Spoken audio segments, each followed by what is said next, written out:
The weathered cuneiform tablets discovered in the ruins of Nippur between 1888 and 1900 contain some of the most enigmatic references to divine withdrawal ever found in Mesopotamian literature. Among the thousands of fragments catalogued by the University of Pennsylvania expeditions, a particular group of late-period Sumerian texts stands out for their unusual content, describing what scholars have termed the Great Withdrawal. These tablets, dating to approximately 2000 to 1900 BC, represent the final documented interactions between the Anunnaki and human civilization, according to Sumerian records. What makes these documents particularly intriguing is not simply that they describe a departure, but that they hint at something else, something the texts describe with unusual caution and fear. The most significant of these tablets, designated CBS 10673 in the University Museum's collection, contains a detailed account written in archaic Sumerian script that differs markedly from contemporary administrative documents. The text begins with standard invocations to Enlil, but quickly shifts to describe not just a departure decision, but what it calls the approach of the consuming fire and the coming of those who cannot be named. Archaeological evidence from Nippur itself supports a narrative of sudden, coordinated abandonment around 1950 BC, with offering tables left in place and ceremonial vessels abandoned mid-use. But more disturbing are the sealed chambers discovered beneath the main temple complex, rooms that showed evidence of hasty concealment and what appeared to be defensive preparations against an unknown threat. Tablet Fire T17019 from the Vorderasiatisches Museum in Berlin preserves the most complete account of the emergency council sessions held at Nippur's Eka temple complex during the final months of Anunnaki presence on Earth. Unlike the measured bureaucratic tone of earlier administrative records, this document conveys unmistakable urgency and what can only be described as fear. The text describes how Enlil summoned the full Anunnaki Council not to discuss the planned withdrawal that had been anticipated for centuries, but to address what the tablet calls the unexpected arrival and the disruption of the appointed cycles. The language employed differs dramatically from typical Divine Council records, using terminology normally reserved for describing cosmic catastrophes and primordial chaos. Most significantly, the tablet references detection of the approaching ones through the sky-watching instruments at multiple observation sites, including Babylon, Uruk, and Eridu, suggesting that whatever prompted the emergency withdrawal was observed simultaneously across Mesopotamia's entire astronomical monitoring network. The council proceedings documented in VAT 17019 reveal deep divisions among Anunnaki leadership regarding the appropriate response to the detected threat. Enlil advocated for immediate evacuation, citing the limitations of their defensive capabilities against entities possessing what the text describes as the power to dissolve the bonds of matter itself. His position gained support from detailed technical reports submitted by observation posts across the region, all confirming the approach of three massive objects that defied conventional astronomical classification. The tablet preserves Enlil's stark assessment that remaining on Earth meant certain destruction, as their weapons and protective technologies had proven completely ineffective during preliminary defensive tests conducted at the Babylon installation. Enki's counter-argument, recorded in unusual detail within the same tablet, reveals his concern for the human populations that would be left defenseless after Anunnaki departure. The text preserves his passionate plea that humans deserved warning and protection, that abandoning them to face the approaching threat alone violated the fundamental obligations established when the Anunnaki had initiated their genetic enhancement programs. Enki proposed alternative strategies, including attempting diplomatic contact with the approaching entities, or establishing fortified refuge zones where combined Anunnaki and human populations could shelter during the crisis. His proposals included technical specifications for enhanced underground facilities, incorporating multiple redundant shielding systems, suggesting he had already begun engineering studies for long-term defensive installations. The tablet documents Marduk's intervention in the debate, presenting a middle position that acknowledged both the necessity of evacuation and the responsibility toward human allies. His proposal centered on accelerated knowledge transfer programs that would provide humans with the information and tools necessary to survive and rebuild after both Anunnaki departure and whatever destruction the approaching ones might inflict. Marduk's plan included the establishment of sealed archives at multiple locations, the intensive training of selected human priests in essential technologies, and the creation of warning systems that humans could maintain and operate without Anunnaki supervision. The detail with which these proposals are preserved suggests they formed the basis for actual implementation during the final months before departure.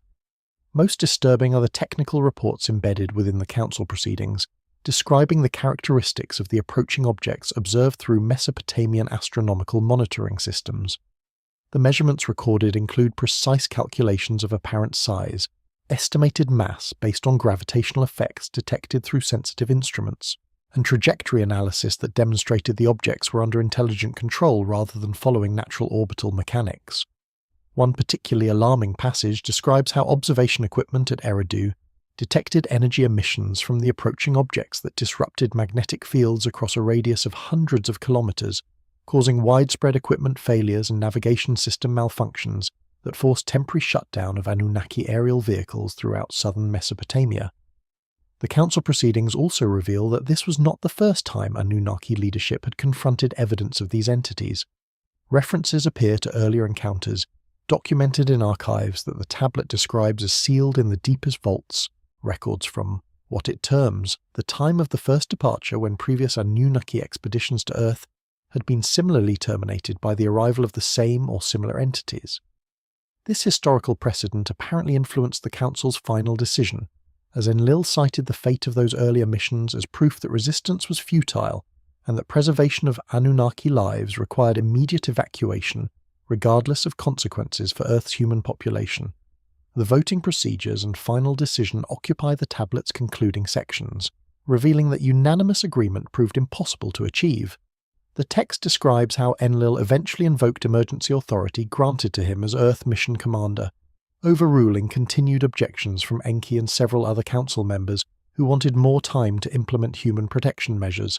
The final decree, dated to the second month of the year that modern chronology places at approximately 1947 BC, ordered complete evacuation of all Anunnaki personnel within 6 lunar months, with priority given to essential personnel, critical equipment, and selected human associates who possess genetic markers indicating significant Anunnaki heritage. The Mulapin Astronomical Compendium, traditionally dated to around 1000 BC but clearly based on much older observational data, contains a previously overlooked section that describes celestial phenomena occurring during what it terms the time of the Great Disruption. These observations, preserved in tablet fragments scattered across multiple museum collections, document the appearance of objects in the sky that moved contrary to all known celestial bodies, following paths that violated the established order of the heavens. Tablet BM 458091 from the British Museum provides the most detailed astronomical descriptions, recording observations of 3 bright objects that appeared in the constellation patterns along the way of Anu during a 6-month period, corresponding to the final year of direct Anunnaki presence. The precision of these observations, including measurements of angular velocity, brightness variations, and trajectory calculations, demonstrates that Mesopotamian astronomers were tracking these objects with sophisticated equipment and recording data that suggested artificial, rather than natural celestial phenomena. The astronomical data preserved in these tablets demonstrates observational capabilities that far exceeded what conventional archaeology attributes to ancient Mesopotamian civilization. The measurements include precise angular positions recorded to fractions of a degree, brightness estimates using a standardized magnitude scale, and spectroscopic observations that describe the color and intensity of light emissions from the observed objects. Modern astronomical analysis of the preserved coordinates reveals that the objects were tracked continuously over the entire 6-month observation period, with position measurements taken at intervals suggesting round-the-clock monitoring by coordinated teams at multiple observation sites.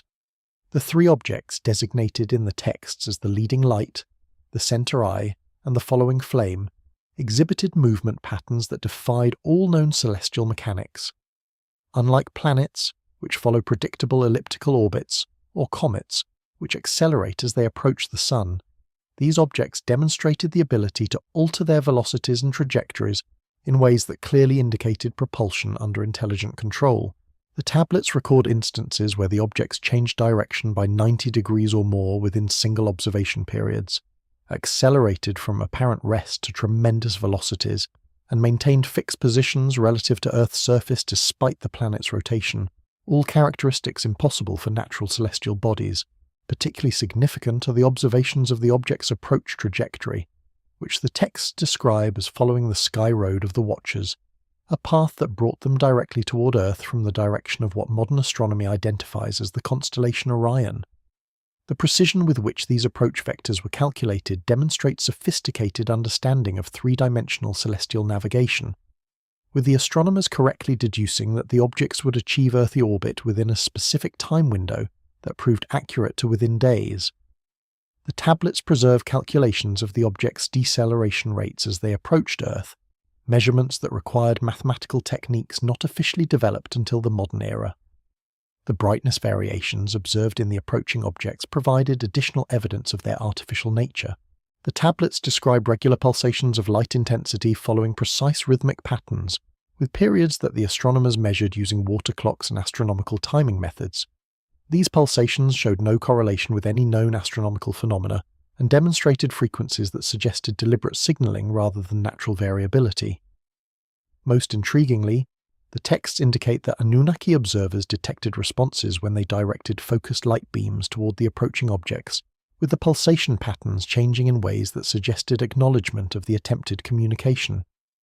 The final entries in the astronomical observation records, dated to the weeks immediately before the Anunnaki evacuation, describe the objects achieving stable orbital positions around Earth.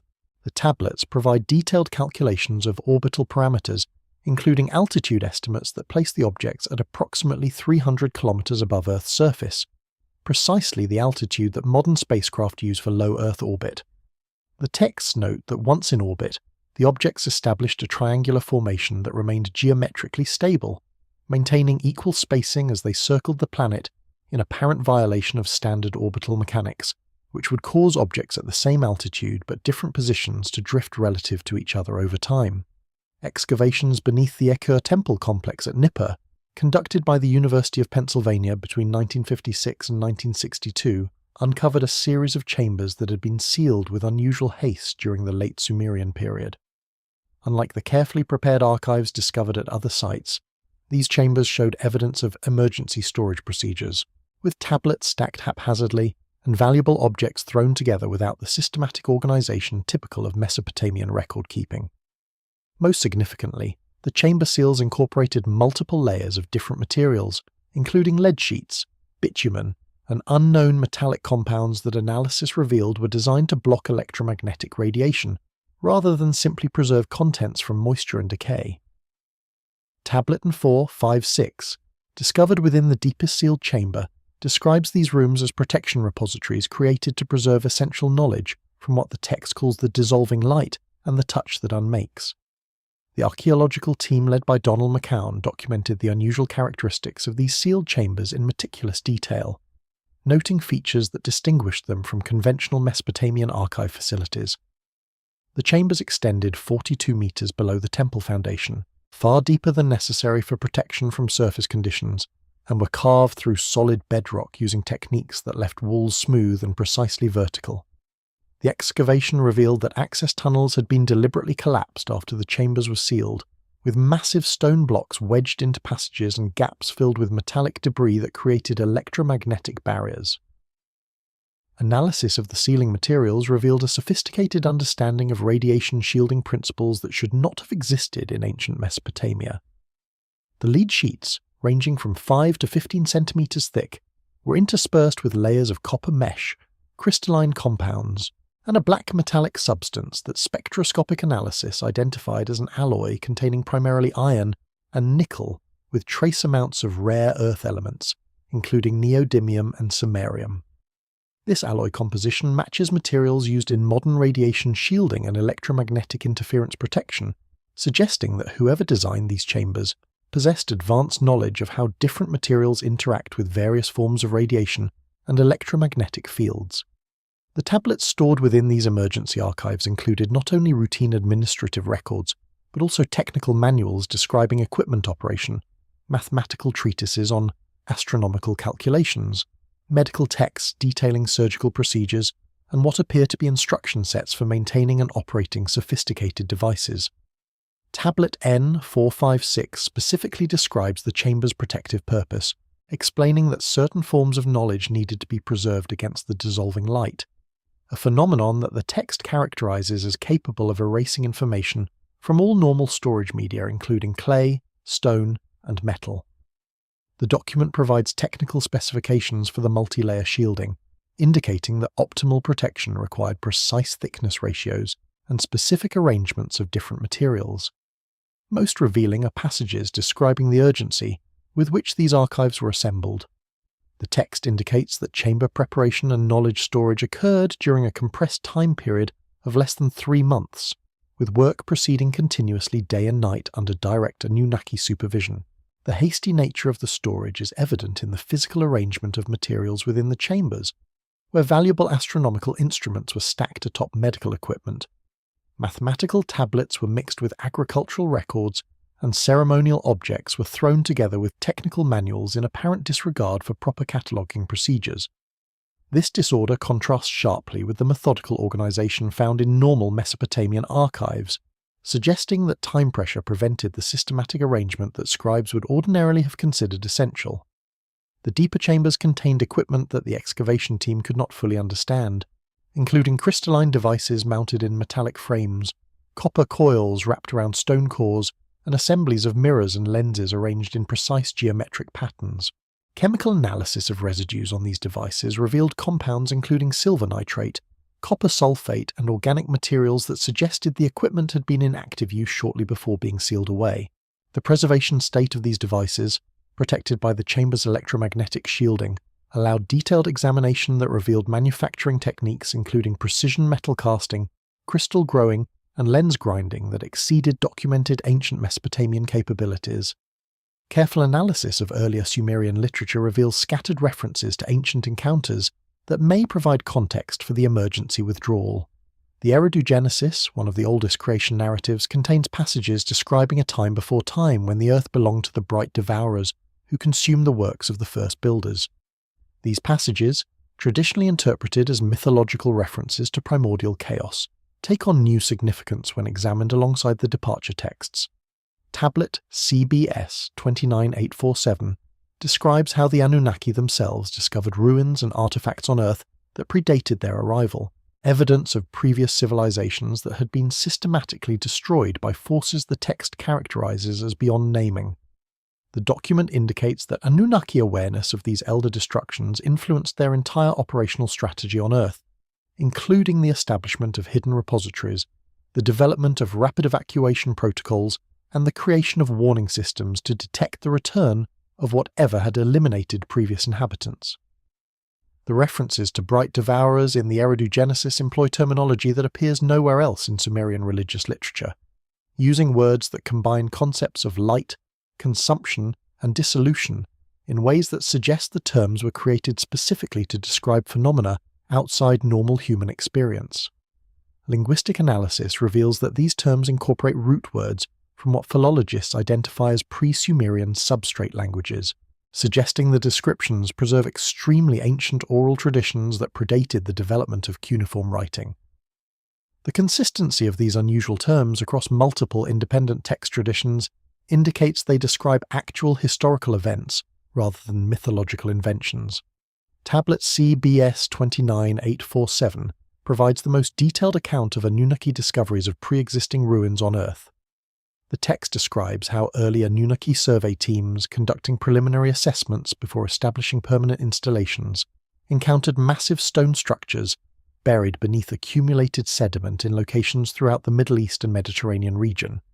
These ruins demonstrated construction techniques that impressed even the Anunnaki engineers, including precision stone cutting that achieved tolerances measured in fractions of millimeters, blocks weighing hundreds of tons fitted together without mortar, and architectural layouts incorporating mathematical principles that the text describes as reflecting deep understanding of cosmic harmonies. Most disturbing to the Anunnaki investigators were the signs of how these earlier civilizations had ended. The ruins showed evidence of destruction through what the tablet calls the unmaking fire, with stone surfaces displaying characteristics that modern materials science would recognize as molecular-level disintegration.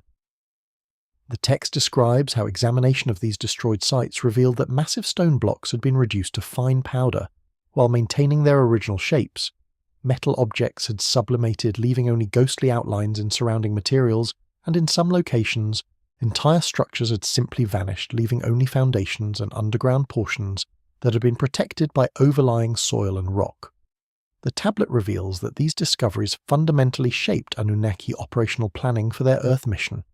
Recognition that powerful entities had previously terminated advanced civilizations on Earth led to the implementation of extensive safety protocols, including the distribution of critical facilities across multiple locations to prevent single-point failures, the establishment of hidden backup archives that could preserve knowledge through catastrophic events, and the development of early warning systems designed to detect the approach of threats from space.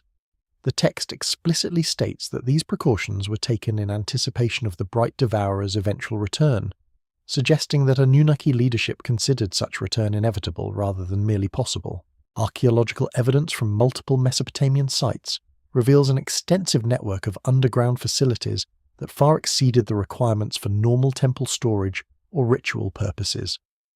At Babylon, ground-penetrating radar surveys conducted in the 1990s detected a massive subterranean complex extending more than 40 meters below the Marduk temple, with chambers arranged in patterns that suggested defensive rather than ceremonial functions. Excavation of accessible portions revealed walls constructed with multiple layers of different materials, including copper sheets, lead barriers, and thick applications of bitumen mixed with crushed crystals that created what modern analysis identifies as electromagnetic shielding. Tablet VAT 18934 describes the construction of these underground refuges during the reign of Hammurabi, but indicates they were built according to ancient plans that predated Mesopotamian civilization, designs that the text attributes to knowledge inherited from the time before the first departure, suggesting this was not the Anunnaki's first evacuation from Earth. The Babylon underground complex demonstrates engineering capabilities that challenge conventional understanding of ancient Mesopotamian technology. The chambers were carved through alternating layers of soil, clay, and limestone bedrock, requiring excavation techniques capable of working efficiently in dramatically different materials while maintaining precise dimensional control. The walls show evidence of having been treated with compounds that harden the surrounding soil and rock, creating stable surfaces that have maintained structural integrity for over 3,000 years despite groundwater infiltration and periodic seismic activity. Chemical analysis of these hardening compounds reveals complex formulations including lime, volcanic ash, metallic salts, and organic binders that created concrete-like materials with properties approaching modern engineered composites. The defensive characteristics of the complex become apparent through analysis of its layout and construction features. The chambers are arranged in a concentric pattern around a central core facility, with each ring of rooms separated from adjacent rings by void, spaces filled with loose sand and gravel that would absorb shock waves from surface impacts.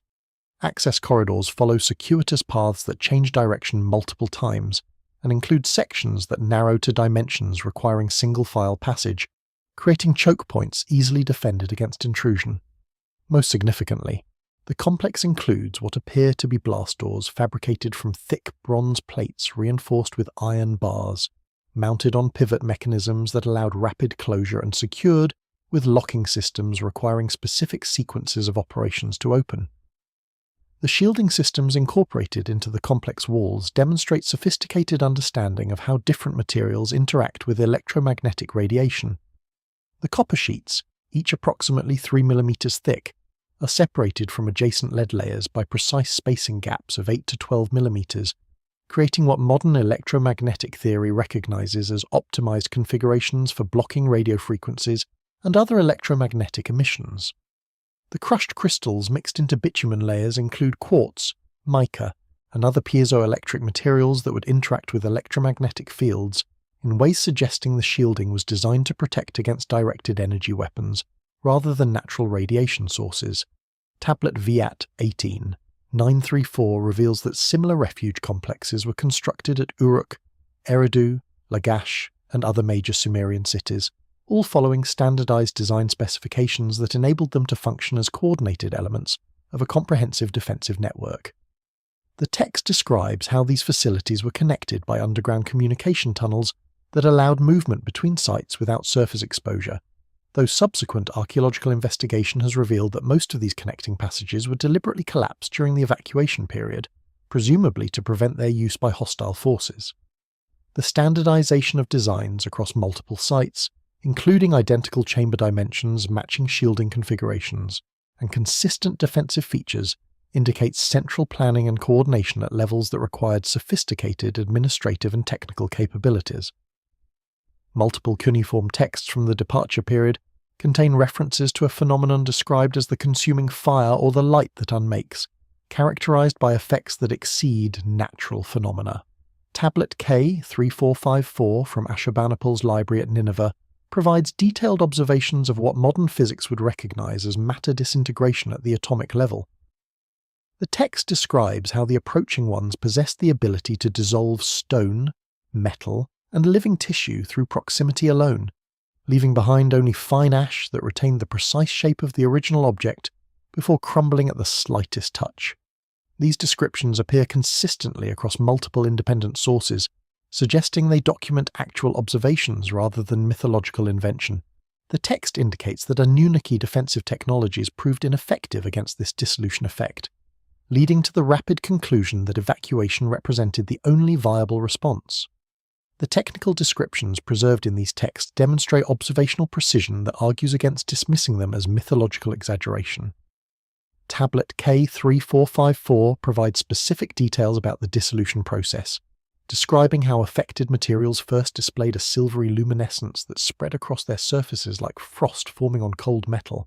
This initial luminescence phase lasted between 30 and 90 seconds depending on the material's composition, with denser substances like stone and metal showing longer resistance than organic materials like wood or flesh.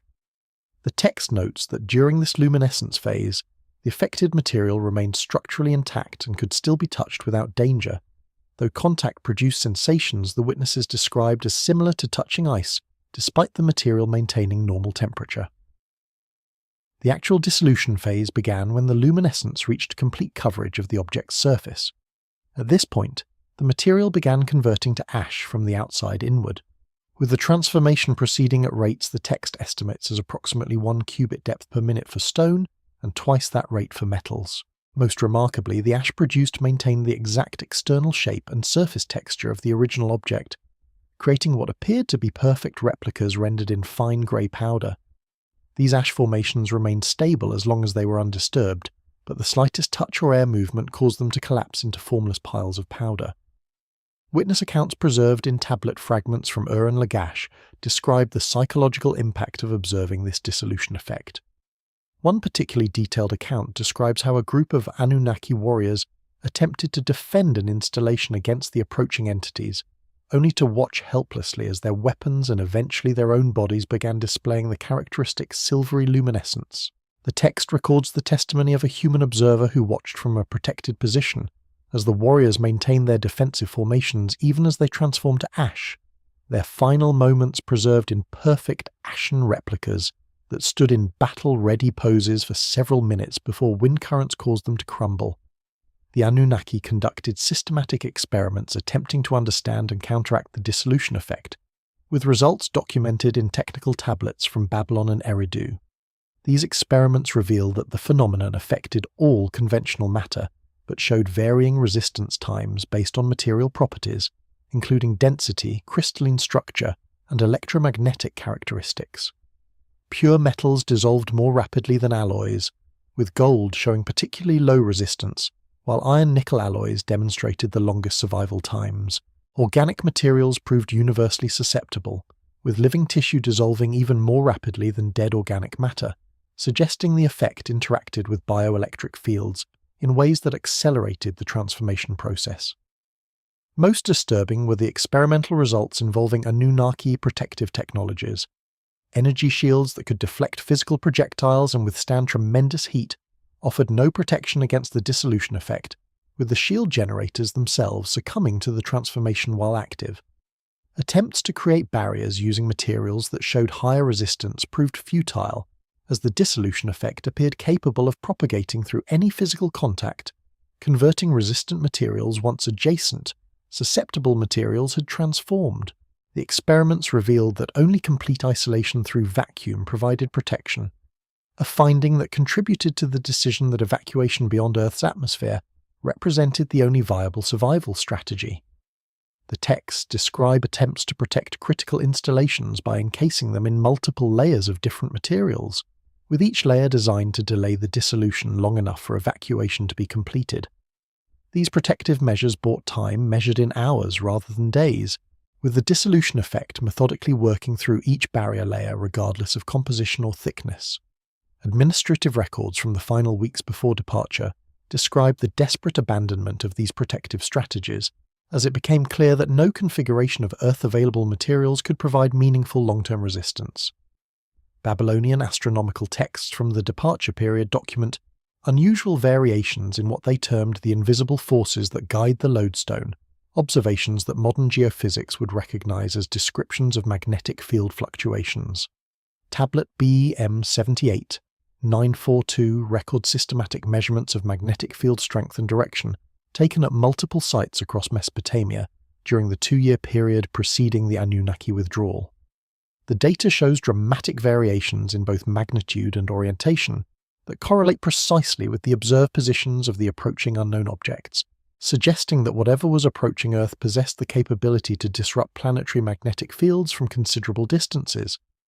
The text indicates that these magnetic disturbances interfered with Anunnaki navigation systems and communication equipment, contributing to the decision that immediate evacuation was necessary before their technological infrastructure became completely inoperative. The Mesopotamian magnetic field measurements were conducted using instruments the texts describe as alignment stones suspended in fluid-filled vessels, devices that functioned essentially as precision compasses capable of detecting both field direction and strength variations. The observation network included stations at Babylon, Nippur, Uruk, Eridu, and Lagash, with measurements taken at identical times using synchronized water clocks to enable correlation of data across the entire region. The precision of this monitoring system enabled detection of field variations as small as 1 part in 100, sensitivity approaching that of modern magnetometers. The recorded data reveals a disturbing pattern of magnetic field disruption that intensified as the approaching objects drew nearer to Earth. Initial observations, beginning approximately 24 months before the final evacuation, detected minor fluctuations in field strength, amounting to variations of 2 to 3% from baseline values. These early disturbances occurred sporadically, lasting between 12 and 36 hours before field conditions returned to normal. The texts note that Anunnaki technical specialists initially attributed these variations to solar activity or other natural causes, an interpretation that proved incorrect as the disturbances intensified and developed clear directional components. By 12 months before evacuation, the magnetic disturbances had increased dramatically in both magnitude and frequency. Field strength variations reached 15 to 20% of baseline values, and critically, the disturbances began showing directional biases that correlated precisely with the positions of the approaching objects detected by astronomical observations. The tablets record that magnetic north, normally stable in orientation, began shifting by several degrees in directions that pointed toward the approaching entities, with the magnitude of directional shift corresponding to the object's angular separation from Earth's magnetic axis. The final 6 months before evacuation saw magnetic field conditions deteriorate to levels that severely impacted Anunnaki operations. Field strength fluctuations exceeded 40% of baseline values during peak disturbance periods, and the directional instabilities became so pronounced that conventional magnetic navigation became unreliable. The texts describe how Anunnaki aerial vehicles experienced navigation failures during these disturbance periods, with several incidents of vehicles becoming disoriented and requiring emergency landings. Communication systems that relied on electromagnetic wave propagation experienced increasing interference, with signal quality degrading proportionally to disturbance intensity. Technical analysis preserved in the tablets reveals that Anunnaki specialists recognize these magnetic disturbances as artificially generated rather than natural phenomena. The disturbance patterns showed mathematical regularities inconsistent with natural geomagnetic variations, including precise periodicity in fluctuation cycles and geometric relationships between disturbance vectors that suggested deliberate modulation. Most significantly, the disturbances demonstrated capability for rapid onset and cessation, transitioning from normal to maximum disturbance levels in timeframes measured in minutes rather than the hours or days characteristic of natural magnetic storms. The strategic implications of these magnetic disruptions influenced evacuation planning in crucial ways. Anunnaki departure vehicles required stable magnetic field conditions for certain navigation and propulsion systems, with technical specifications indicating that field variations exceeding 50% of nominal values would prevent safe operation. The observed trend of increasing disturbance magnitude suggested that critical threshold would be reached within months, creating a firm deadline for evacuation beyond which departure might become impossible. This constraint forced compression of evacuation timelines and contributed to the triage decisions that left many humans and much equipment behind. Administrative tablets from Uruk and Babylon preserve heartbreaking details of the triage decisions made during the emergency evacuation. Unlike the carefully planned departure that had been anticipated for centuries, the actual withdrawal occurred under extreme time pressure that forced brutal choices about what and whom could be saved. Tablet W200570 describes priority classification systems that determined which humans would be taken, which knowledge would be preserved, and which facilities would be destroyed to prevent them from falling into unknown hands. The document reveals that departure capacity was severely limited by the need to evacuate before the approaching ones achieved orbital position, forcing the Anunnaki to leave behind the majority of their human associates, most of their technological infrastructure, and substantial portions of their accumulated knowledge. The text describes the emotional distress this caused among Anunnaki leaders, particularly Enki, who argued unsuccessfully for delaying evacuation to save more humans and equipment.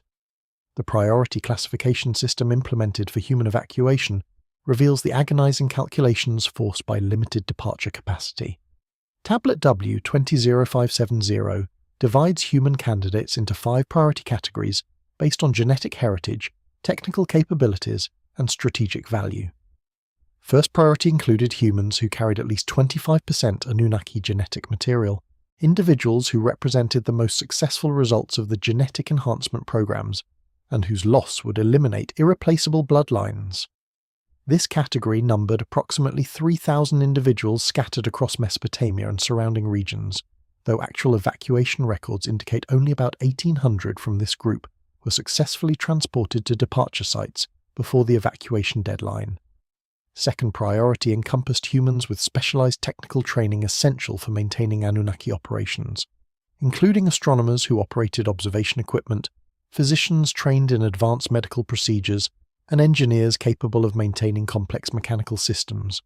This category totaled roughly 12,000 individuals, but departure capacity limitations meant fewer than 2,000 could be evacuated.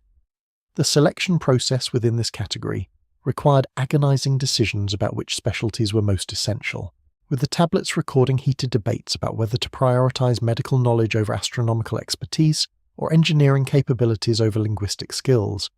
Third priority included humans who served in administrative and support roles within Anunnaki installations, individuals whose intimate knowledge of operational procedures and institutional memory would be valuable for rebuilding operations at the destination location. This vast category included tens of thousands of scribes, craftsmen, servants, and laborers who had devoted their lives to Anunnaki service. The texts reveal that virtually none from this category were evacuated, with Anunnaki administrators forced to inform loyal servants that no space existed for their transport, conversations the tablets describe as among the most difficult moments of the entire evacuation process. Fourth and fifth priority categories covered general human populations based on genetic potential and geographic location, with these classifications serving primarily as planning frameworks, since actual evacuation of these lower priority groups proved impossible given capacity constraints. The tablets indicate that initial evacuation plans had projected transporting up to 50,000 humans, but revised calculations based on the compressed timeline and increasing technological difficulties reduced this to fewer than 5,000. And final evacuation tallies suggest the actual number transported was approximately 3,200 individuals. The knowledge preservation triage involved equally difficult decisions about which information was essential enough to justify the mass and volume it would consume during evacuation. Cuneiform tablets, despite their durability, represented inefficient information storage due to their weight and bulk. A single tablet weighing 2 kilograms might contain only a few hundred words of text, meaning that comprehensive libraries required transportation of many tons of clay.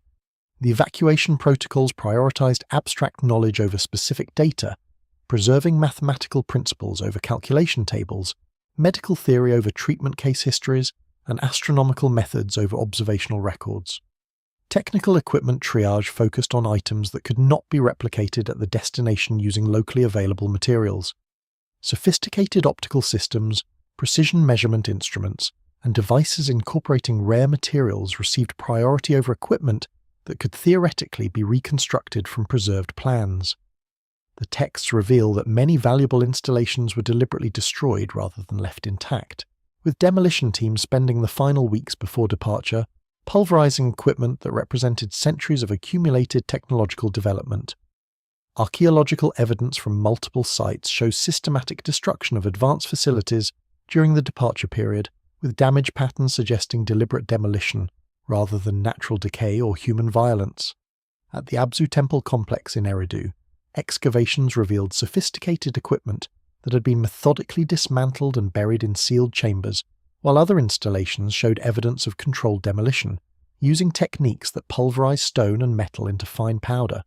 Tablet CBS 15623 describes protocols for destroying sensitive technology to prevent it from being analyzed or reverse-engineered by the approaching ones.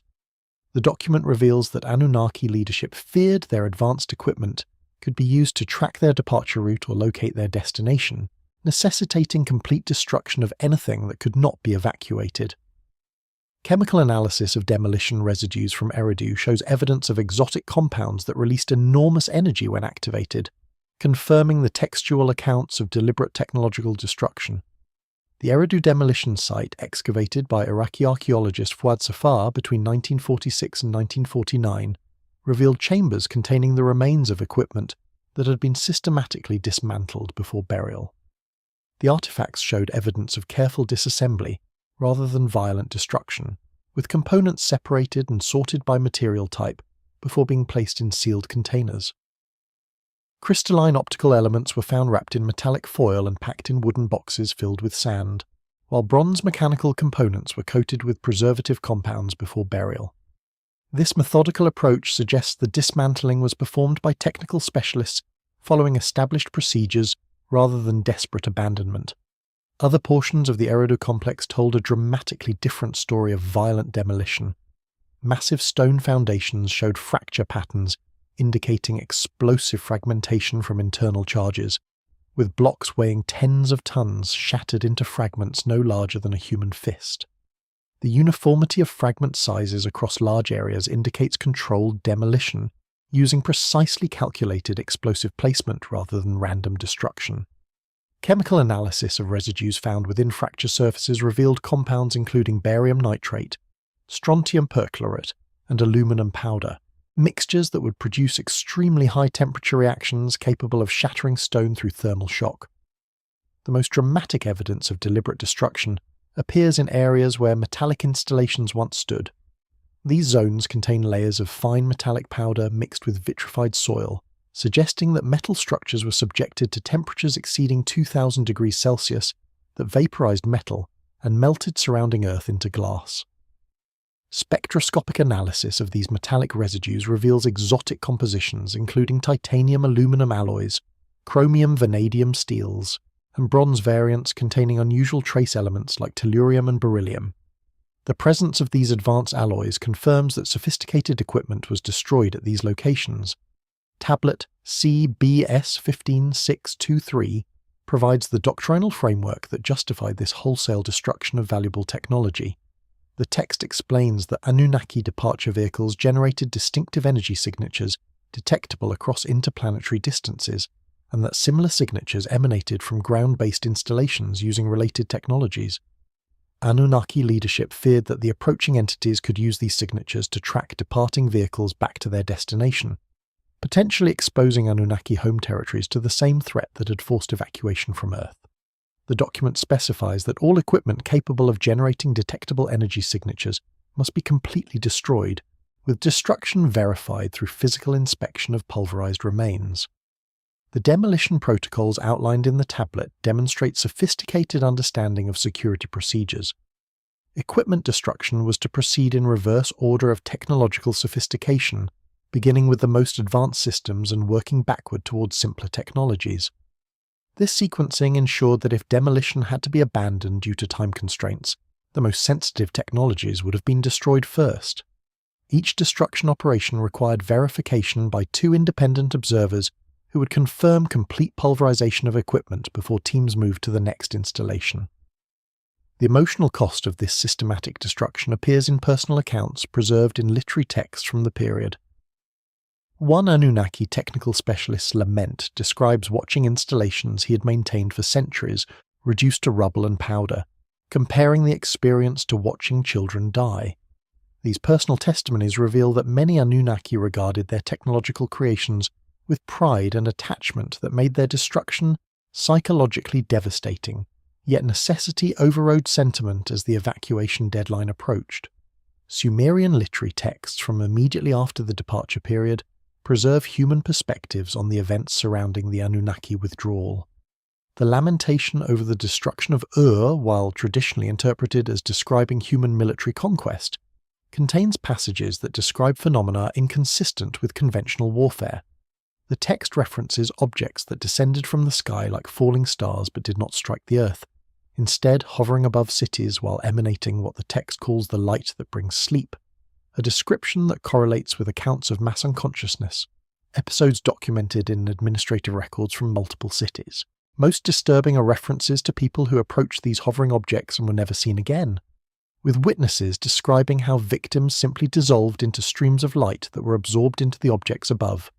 These accounts, dismissed by conventional scholarship as poetic exaggeration, gain credibility when correlated with the technical descriptions in Anunnaki departure texts. The lamentation over the destruction of Ur contains specific details that distinguish its descriptions from typical ancient warfare accounts. The text describes how the approaching objects appeared first as bright stars that grew larger over the course of several days until they resolved into distinct circular shapes that reflected sunlight like polished metal. These objects descended slowly from the sky, following spiral paths that brought them to positions hovering above major cities, at altitudes the text estimates as 100 times the height of the city walls, suggesting positions approximately 300 to 400 meters above ground level. The light that brings sleep phenomenon described in multiple witness accounts produced effects documented in administrative records from Ur, Uruk and Lagash. Tablets from this period record that large numbers of citizens simultaneously lost consciousness during the final weeks before the Anunnaki departure, with episodes lasting from several hours to several days. The affected individuals reported no memory of the unconscious periods and awoke with no apparent physical injuries, though many described vivid dreams involving encounters with beings of light. Medical records indicate that respiratory and pulse rates of affected individuals remained normal during these episodes, distinguishing them from conventional loss of consciousness due to injury or illness. The mass unconsciousness events showed clear spatial patterns that correlated with the positions of the hovering objects. Citizens located directly beneath the objects experienced the highest probability of losing consciousness, with effects decreasing proportionally to distance from the vertical axis beneath each object. This spatial correlation suggests the phenomenon resulted from directed emission, rather than general atmospheric effects. Administrative tablets record that city officials attempted to evacuate populations from the zones beneath the hovering objects, but these evacuation efforts were complicated by the unpredictable onset of unconsciousness, episodes that incapacitated people in mid-flight. The most disturbing accounts describe the fate of individuals who approached the hovering objects either voluntarily or through circumstances that brought them into close proximity. Multiple independent witnesses described seeing people walking or running toward the objects as if compelled by irresistible attraction. As these individuals drew near, witnesses reported seeing them begin to glow with silvery lights similar to the luminescence described in accounts of the dissolution effect. However, rather than crumbling to ash, the glowing individuals appeared to dissolve into streams of light that flowed upward into the hovering objects above, with the entire process taking between 30 and 60 seconds per individual. Casualty records from this period document hundreds of disappearances, that conventional scholarship attributes to social chaos during the Anunnaki departure. However, the consistency of eyewitness descriptions across multiple cities and the correlation between disappearance locations and positions of hovering objects suggests these events represented something other than random violence or flight. Family members of disappeared individuals reported that victims showed no signs of distress before their disappearance, and in some cases appeared to be in states of euphoria or religious ecstasy as they approached the objects. The texts preserve attempts by Anunnaki forces to intervene and prevent these disappearances. One particularly detailed account describes how a group of Anunnaki guards attempted to physically restrain citizens who were walking toward a hovering object, only to discover that physical barriers proved ineffective. People under the attraction effect demonstrated strength that exceeded normal human capabilities, easily breaking free from restraints and continuing their approach despite obstacles. Most disturbingly, the account describes how several of the Anunnaki guards themselves began experiencing the attraction effect, forcing their comrades to evacuate them from the area before they too succumbed to whatever force was drawing people toward the objects. Tablet BM 92156 describes an attempted defense mounted at Babylon, where Anunnaki forces tried to delay or deter the approaching entities long enough to complete evacuation operations. The account reveals that Marduk, against the council of other Anunnaki leaders, authorized the deployment of what the text calls the weapons of the Sky War, advanced defensive systems that had not been used since the primordial conflicts described in creation mythology. The text provides detailed descriptions of energy weapons that could disintegrate matter at range, force fields that deflected physical objects, and directed radiation beams that could destroy at molecular levels. However, the account reveals that these powerful weapons prove completely ineffective against the approaching ones, with energy beams being absorbed without effect and force fields failing to establish stable matrices. Most ominously, the text describes how the defending Anunnaki forces began experiencing the dissolution effect themselves, forcing immediate withdrawal and abandonment of defensive operations. The decision to mount a defensive action at Babylon represented a desperate gamble by Marduk, who believed that demonstrating military capability might convince the approaching entities to negotiate, rather than simply eliminate Anunnaki presence on Earth. The tablet preserves heated arguments between Marduk and Enlil, with Enlil insisting that defensive operations would only provoke more aggressive responses, while evacuation remained possible. Marduk countered that abandoning Earth without resistance would establish a precedent of weakness that could encourage future interventions against Anunnaki territories elsewhere. The text indicates that Marduk ultimately invoked his authority as Babylon's patron deity to override Enlil's objections, ordering the activation of weapon systems that had remained dormant for millennia. The weapons of the Sky War stored beneath the Marduk temple complex represented the most advanced military technologies in the Anunnaki arsenal. Tablet BM 92156 describes how these systems were brought online through procedures requiring 3 days of continuous preparation, with technical teams working to restore equipment that had been maintained in standby mode for over 2,000 years. The weapons included what the text calls the beams of dissolution, directed energy weapons that could disintegrate matter by disrupting molecular bonds at range. Test firings during the preparation period demonstrated these beams could reduce stone fortifications to powder at distances exceeding 2 kilometers, with the dissolution effect propagating through targets in microseconds. Additional weapon systems included force barrier generators that created invisible shields capable of deflecting physical projectiles and redirecting energy attacks. The text describes these barriers as bending the paths of matter and light, terminology that suggests manipulation of gravitational or electromagnetic fields to create protective zones around defended positions. Demonstrations of force barrier capability showed they could stop bronze projectiles traveling at velocities that would penetrate conventional armor and could deflect intense heat that would normally ignite wooden structures. The Anunnaki defenders expressed confidence that these systems would prove effective against the approaching entities. The actual combat engagement began when 3 of the hovering objects descended toward Babylon from their positions at high altitude. The tablet provides precise timing, indicating the objects appeared at dawn on the 7th day of the 2nd month, approaching from the eastern sky in triangular formation. Marduk ordered the force barriers activated when the objects reached an altitude of approximately 1,000 meters, creating a protective dome over the central temple complex. The energy weapon batteries were brought to ready status, with targeting systems locked onto the approaching objects and firing authorization delegated to battery commanders. The initial energy weapon discharge occurred when the lead object descended to an altitude of 500 meters directly above the Marduk temple. The text describes how 6 dissolution beams fired simultaneously from different positions around the temple complex, all converging on the hovering object with precision that should have guaranteed target destruction. However, the beams simply vanished upon contact with the object's surface, producing no visible damage or even detectable impact. The object continued its descent without deviation, showing no response to the attack that would have pulverized any conventional target. Multiple additional volleys from the energy weapons produced identical results, with beams disappearing into the objects without effect.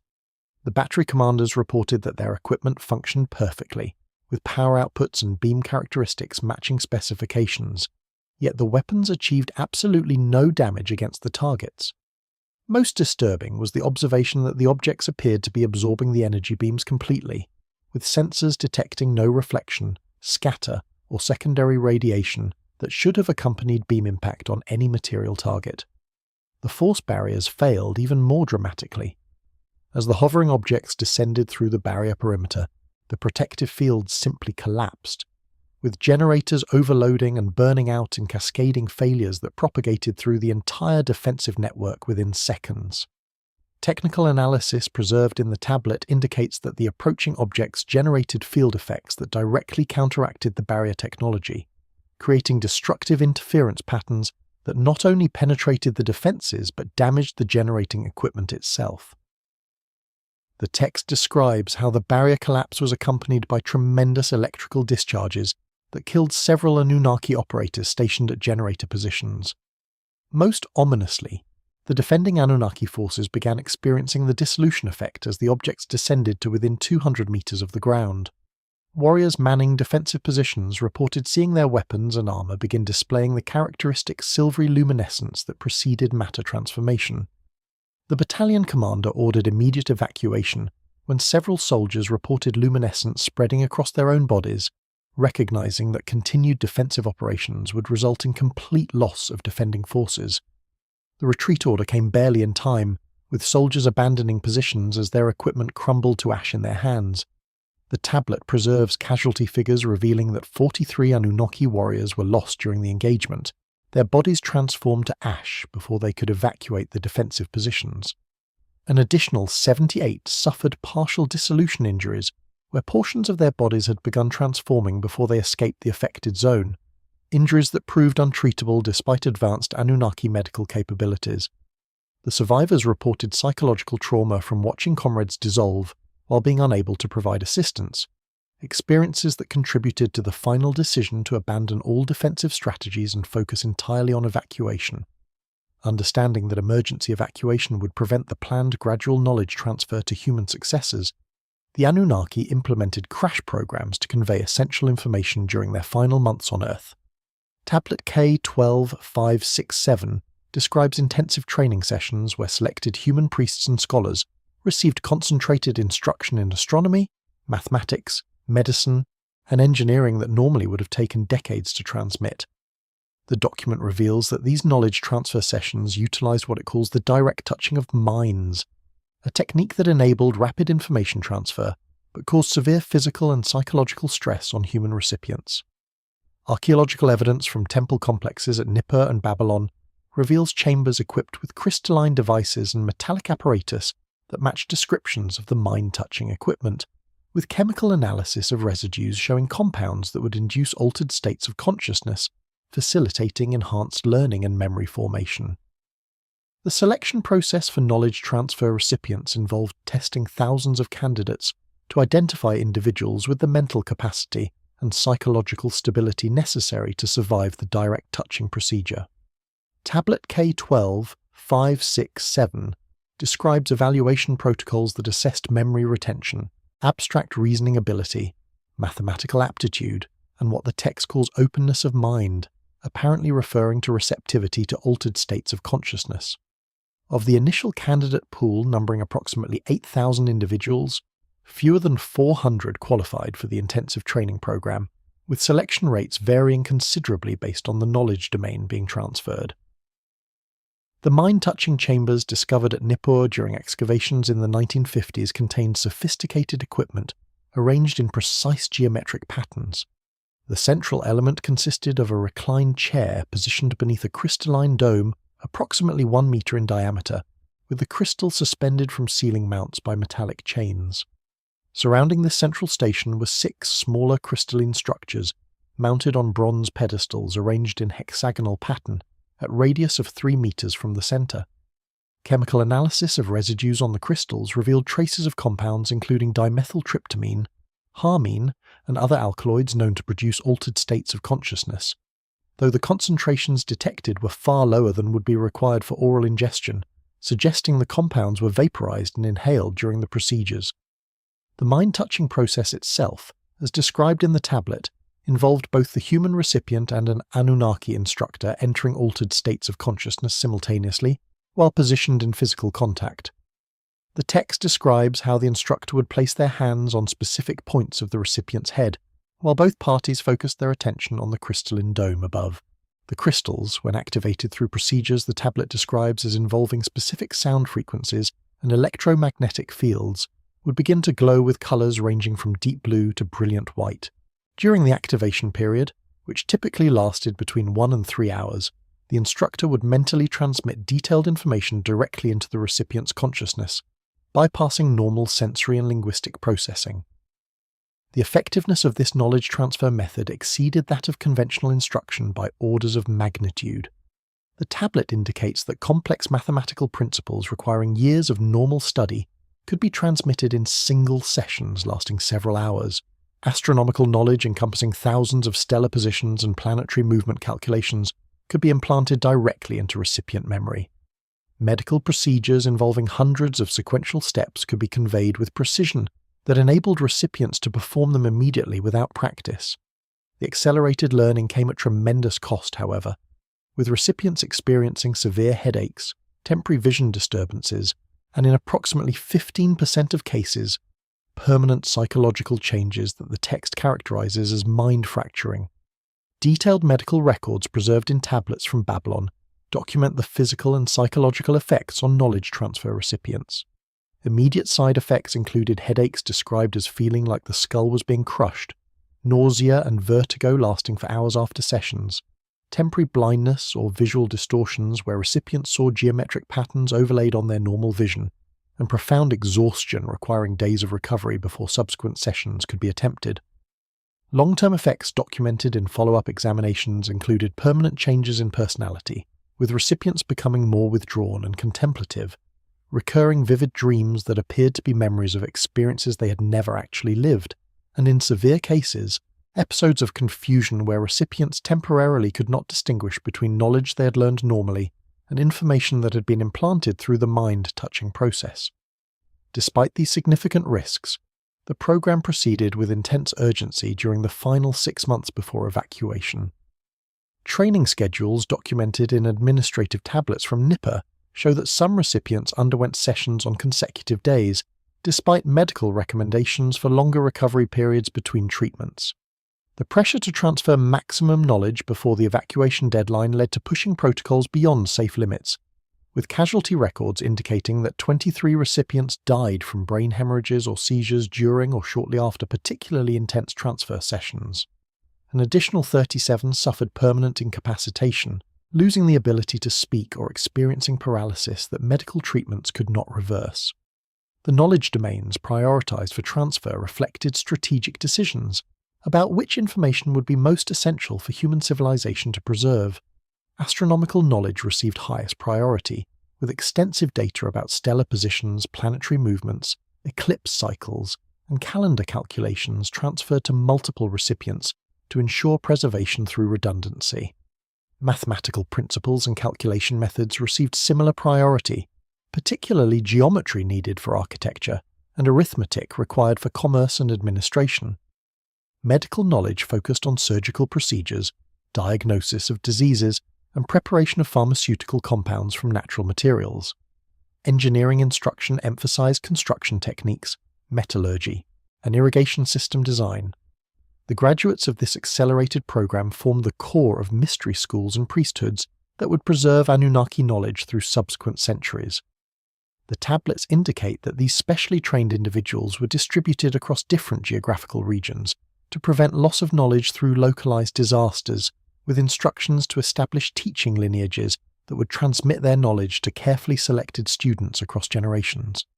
The trauma and sacrifice involved in this emergency knowledge transfer program ensured that essential information survived the Anunnaki departure, though at terrible cost to the individuals who served as repositories for this preserved wisdom.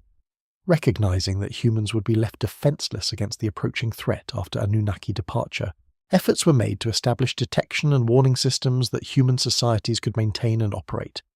Tablet VAT21089 describes the construction of observation posts at elevated locations throughout Mesopotamia and surrounding regions, equipped with what the text calls the sky-watching crystals that would glow with increasing intensity as the threatening presence drew near. Archaeological surveys have identified multiple hilltop sites across the ancient Near East, containing foundations for structures that incorporate unusual crystalline materials in their construction, with the crystal components showing electromagnetic properties that would respond to field variations. The document provides detailed protocols for human observers to follow upon detecting warning signs, including evacuation procedures, communication methods for alerting distant populations, and rituals designed to provide spiritual protection against the dissolution effect. The warning system design reflected the practical reality that human societies lacked the sophisticated detection equipment available to Anunnaki installations. The sky-watching crystals represented simplified technology that could function without external power sources or complex maintenance, relying instead on inherent material properties that caused them to respond to the same electromagnetic field disturbances that preceded the arrival of the threatening entities. Tablet VAT21089 provides technical specifications for these crystals, describing them as specially prepared quartz formations grown through processes involving exposure to specific sound frequencies and electromagnetic fields over extended periods. Archaeological investigation of hilltop observation posts has revealed the physical implementation of this warning system. Sites identified in the Zagros Mountains, the Taurus Range, and elevated locations throughout the Levant contain stone platforms with mounting points for crystalline apparatus. The platforms typically measure approximately 3 meters in diameter and incorporate metallic components including copper grounding rods driven deep into bedrock and bronze mounting brackets that held the crystals in elevated positions exposed to sky. Chemical analysis of residues on these mounting brackets reveals traces of the same rare earth elements found in electromagnetic shielding materials from Anunnaki installations, suggesting the crystal mountings were designed to enhance sensitivity to field variations. The crystals themselves, where preserved, show remarkable properties that support their function as passive detection devices. Optical analysis reveals complex internal structures, including geometric arrangements of inclusions and deliberate impurities that create precise interference patterns when exposed to electromagnetic radiation. Modern testing of preserved crystal fragments demonstrates that they exhibit measurable luminescence when exposed to varying magnetic fields, with intensity of luminescence proportional to field strength variations. The crystals show particular sensitivity to the type of rapid field fluctuations documented during the approach of the unknown entities, essentially functioning as passive warning indicators that required no power source or active monitoring. The observation protocols established for human watchers reflected understanding that early detection would be critical for survival. Tablet VAT21089 specifies that observation posts should be continuously manned by teams of 3 watchers working in rotating shifts, with at least one watcher maintaining visual contact with the warning crystals at all times. The document describes a graduated alert system based on crystal luminescence intensity, with different response levels triggered as the glow increased. Initial faint luminescence, barely visible in darkness, would trigger heightened vigilance and preparation for evacuation. Moderate luminescence visible in twilight conditions would initiate actual evacuation of vulnerable populations to prepared refuge sites. Bright luminescence visible even in daylight would signal immediate retreat to the deepest available shelters. Communication protocols for propagating warnings from observation posts to population centres involved both physical messengers and signal fires arranged in relay networks. The tablet describes how observation posts were positioned within visual line of sight of each other where terrain permitted, allowing rapid signal propagation through chains of beacon fires.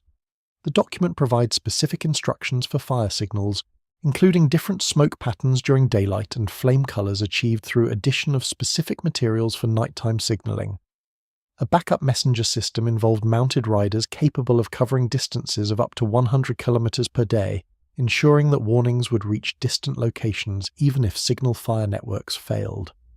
The spiritual protection rituals described in the document represent an acknowledgement that physical evacuation might prove impossible for some populations when warnings came.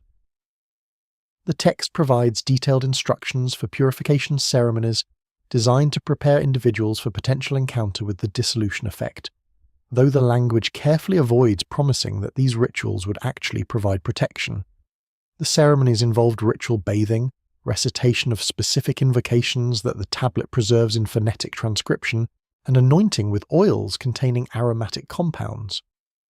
Modern analysis of residues from ceramic vessels found at observation sites reveals these oils contained high concentrations of frankincense, myrrh, and other aromatic resins that would produce psychoactive effects when burned or applied to skin. The tablet concludes with somber recognition that the warning systems could only provide opportunity for preparation, not guarantee of survival. The text explicitly states that if the approaching ones returned in force, comparable to the manifestation that drove away the Anunnaki, no human defensive measures or hiding places would provide reliable protection. The warning systems were described as offering the mercy of awareness, allowing people to face their fate with preparation rather than being caught completely unaware. This pragmatic acknowledgement of human vulnerability following Anunnaki departure reveals the deep concern felt by those who established these systems, knowing they were leaving human civilization exposed to threats against which there could be no adequate defense. While official evacuation protocols prioritized Anunnaki survival and immediate human safety, secret texts reveal that Enki implemented an unauthorized preservation program designed to ensure advanced knowledge would survive even if human civilization collapsed under the approaching threat. Tablet CBS 18765, discovered in a sealed chamber beneath the Abzu temple, describes how Enki diverted resources and personnel to create hidden repositories far from major population centers, in locations he believed the approaching ones would not detect or investigate. The document reveals that these secret archives contained not just written texts, but actual technological devices, biological samples, and what the text calls awakening seeds, genetic materials designed to eventually produce humans with enhanced capabilities for rebuilding civilization. Most controversially, the tablet indicates that Enki deliberately concealed the locations of these repositories from other Anunnaki leaders, fearing that official protocols would require their destruction to prevent them from falling into unknown hands. The motivation for Enki's unauthorized preservation program stemmed from fundamental disagreement with the prevailing evacuation strategy. While Enlil and the majority of the Anunnaki Council focused exclusively on saving Anunnaki lives and preventing pursuit, Enki maintained that the Anunnaki bore moral responsibility for the human populations they had genetically enhanced and culturally developed. Tablet CBS 18765 preserves Enki's argument that abandoning humans without providing maximum opportunity for survival and recovery constituted a betrayal of obligations established through millennia of intervention in human development. His secret program represented deliberate defiance of council directives, undertaken with full knowledge that discovery would result in severe sanctions. The selection of repository locations reflected sophisticated strategic analysis of where the approaching entities were likely to search and what areas they might ignore. Enki chose sites in remote mountainous regions far from major population centers and Anunnaki installations, locations that offered no obvious strategic or resource value. The tablet provides cryptic geographical references that scholars have attempted to correlate with actual locations, mentioning the peaks where earth touches sky, the valleys where water is born, and the caves beneath the stone forest. Modern archaeological investigations have identified possible repository sites in the Zagros Mountains, the Hindu Kush, the Taurus Range, and mountainous regions of the Caucasus. The contents of these repositories exceeded anything preserved in official archives, encompassing not merely information but actual functioning technology that could be studied and potentially replicated by future human civilizations. The tablet describes the inclusion of complete astronomical instruments including precision angle measurement devices, optical systems for observing distant objects, and mechanical calculators for predicting celestial events.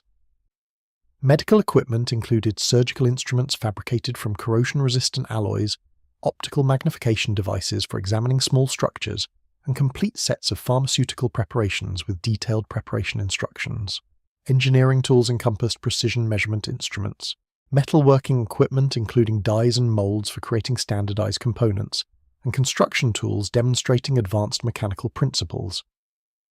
The biological samples preserved in the repositories represented perhaps the most controversial aspect of Enki's program. The text describes storage of seeds from enhanced crop varieties that Anunnaki agricultural specialists had developed to provide superior nutrition and disease resistance. Animal breeding stock from enhanced lineages showing improved growth rates, disease resistance, and other desirable characteristics were preserved as fertilized embryos using techniques the tablet describes as suspending life until awakening. Most significantly, the repositories contained what the text calls the perfected human seed, genetic materials from the most successful Anunnaki human hybrid bloodlines, preserved in forms that could theoretically be used to recreate these enhanced genetic lines even if living carriers were eliminated. The awakening seeds mentioned in the tablet appear to represent an even more ambitious genetic program.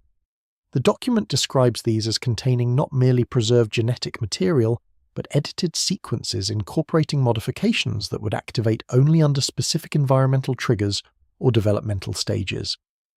The text suggests these awakening seeds were designed to produce humans who would appear normal initially, but would develop enhanced capabilities, including extended lifespans, improved cognitive function, and what the tablet cryptically describes as inner sight as they matured.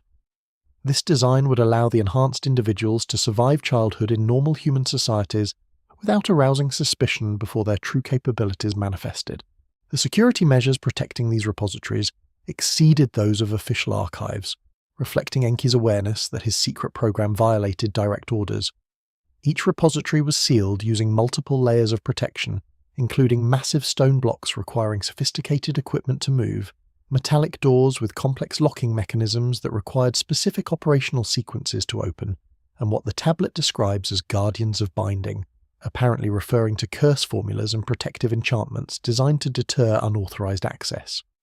The repository chambers were designed to remain stable for thousands of years, with drainage systems preventing water accumulation, ventilation providing air circulation, and preservation technologies maintaining stable internal environments.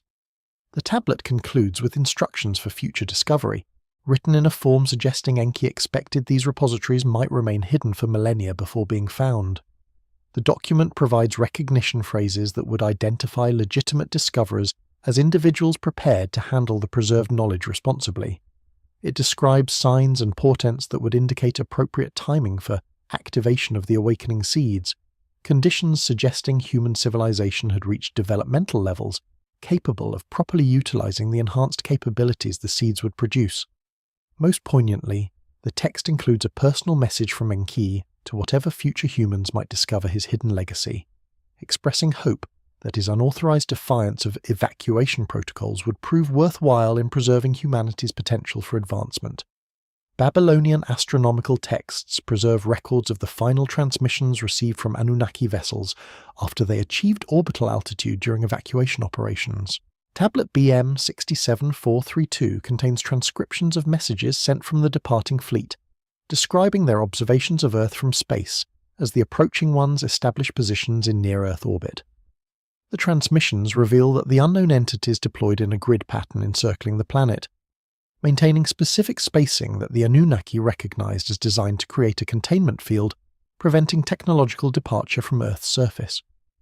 Most disturbing were observations that the approaching ones appeared to be conducting systematic surveys of the planet's surface, with particular attention to areas where Anunnaki installations had been located. The final transmission, sent just before the fleet departed the Earth-Moon system, reported that the entities had begun descending into Earth's atmosphere at multiple locations, with effects on the surface that monitoring equipment could detect even from orbital distance. The evacuation fleet achieved orbital altitude during a narrow launch window, calculated to minimize exposure to the approaching entities, while they were still maintaining high orbital positions. Tablet BM 67432 indicates the ascent began during the pre-dawn hours of the 9th day of the 4th month, with multiple vessels launching in sequence from sites at Babylon, Nippur and Eridu. The launches were timed to place the vessels on trajectories that would carry them to orbital rendezvous points on the opposite side of Earth from the entity's positions, providing temporary concealment during the critical initial ascent phase when the vessels were most vulnerable. The first transmissions from orbit conveyed relief that the launches had succeeded without interference, with fleet commanders reporting all vessels had achieved stable orbital positions and were beginning assembly of the larger transport craft that would carry evacuees beyond the Earth-Moon system.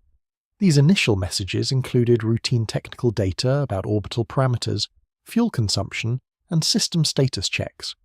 However, subsequent transmissions reflected growing alarm as the approaching entities began repositioning themselves in response to the Anunnaki fleet's orbital presence. The entity's deployment into grid formation occurred over approximately 6 hours, with individual objects moving from their previous clustered arrangement into precisely spaced positions encircling Earth, at an altitude the Anunnaki calculated as approximately 500 kilometers. The grid pattern maintained remarkable geometric precision, with each entity positioned at exact intervals that created a complete spherical cage around the planet. Anunnaki technical analysis recognized this configuration as designed to create overlapping field effects, with each entity's influence zone extending just far enough to connect with adjacent entities, eliminating gaps through which vessels might escape.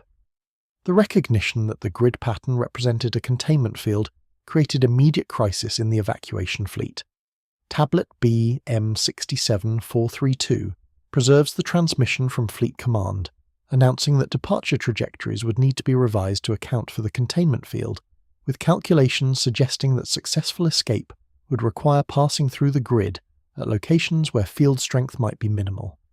The transmission requested that vessels conduct sensor sweeps to identify potential weak points in the containment matrix, while engineering teams developed plans for concentrating defensive shields to survive passage through the field. Meanwhile, the entities began systematic surface surveys that the Anunnaki observed through monitoring equipment. The orbiting fleet detected focused energy beams emanating from the grid entities and scanning across Earth's surface in patterns that covered the entire planet over the course of approximately 12 hours. The beams appeared to be concentrated on areas where Anunnaki installations had been located, with multiple entities directing their scans toward each major site in coordinated fashion, suggesting shared targeting information. Most alarmingly, the sensors detected that these scanning beams could penetrate substantial depths below the surface, apparently allowing the entities to detect underground facilities and buried equipment. The transmission describing the entity's descent into Earth's atmosphere conveyed barely controlled panic, despite the formal military reporting style. Fleet observers reported watching as approximately 30% of the grid entities detached from their orbital positions and began descending toward the surface in groups of 3 to 5 objects. The descent trajectories targeted specific locations corresponding to major Anunnaki installations, with groups of entities converging on Babylon, Nippur, Eridu, Uruk, and other sites. The monitoring equipment detected massive energy releases as the descending entities neared the surface, with thermal signatures suggesting temperatures exceeding anything that Anunnaki weapons could generate. The effects on the surface became apparent even from orbital observation distance. The fleet's imaging systems captured brilliant flashes of light emanating from the targeted locations, with subsequent thermal scanning revealing vast areas where surface temperatures had increased to levels that would vaporize stone and metal. Electromagnetic sensors detected field disruptions so intense they caused temporary malfunctions in the fleet's monitoring equipment, despite the hundreds of kilometers separating the ships from the surface events. Most disturbing were spectroscopic readings suggesting that matter at the targeted locations was being broken down at the molecular level, creating atmospheric signatures of free atoms and molecular fragments that should only exist at temperatures approaching those found in stellar interiors. The final transmission before the fleet departed the Earth-Moon system contained the urgent recommendation that all Anunnaki territories be placed on maximum alert regarding the threat posed by these entities. The message described the approaching ones as possessing technological capabilities that far exceeded Anunnaki defensive measures, with apparent ability to detect and eliminate any technologically advanced civilization within a planetary system. The transmission specifically warned against any future attempts to return to Earth or establish contact with human populations there, stating that such contact would likely attract the entity's attention to Anunnaki home territories with potentially catastrophic consequences. The final words recorded in the tablet express sorrow for the humans being left behind, and hope that they might somehow survive what was about to occur on the surface below. Geological and archaeological evidence from sites across the ancient Near East shows evidence of unusual thermal and energetic events occurring in the centuries immediately following the Anunnaki departure. Core samples from multiple locations reveal thin layers of vitrified material, essentially flash-melted rock and soil, dated to approximately 1800 BC through thermoluminescence analysis. These vitrification layers show characteristics inconsistent with normal volcanic activity or human warfare, including temperatures exceeding 3000 degrees Celsius and electromagnetic signatures indicating exposure to intense radiation. Most significantly, the vitrification patterns appear in circular formations centered on former Anunnaki installation sites, suggesting targeted energy releases rather than random natural phenomena. Mesopotamian texts from this period describe cities that were destroyed by fire from heaven, with survivors reporting that stone itself melted like wax and metals flowed like water.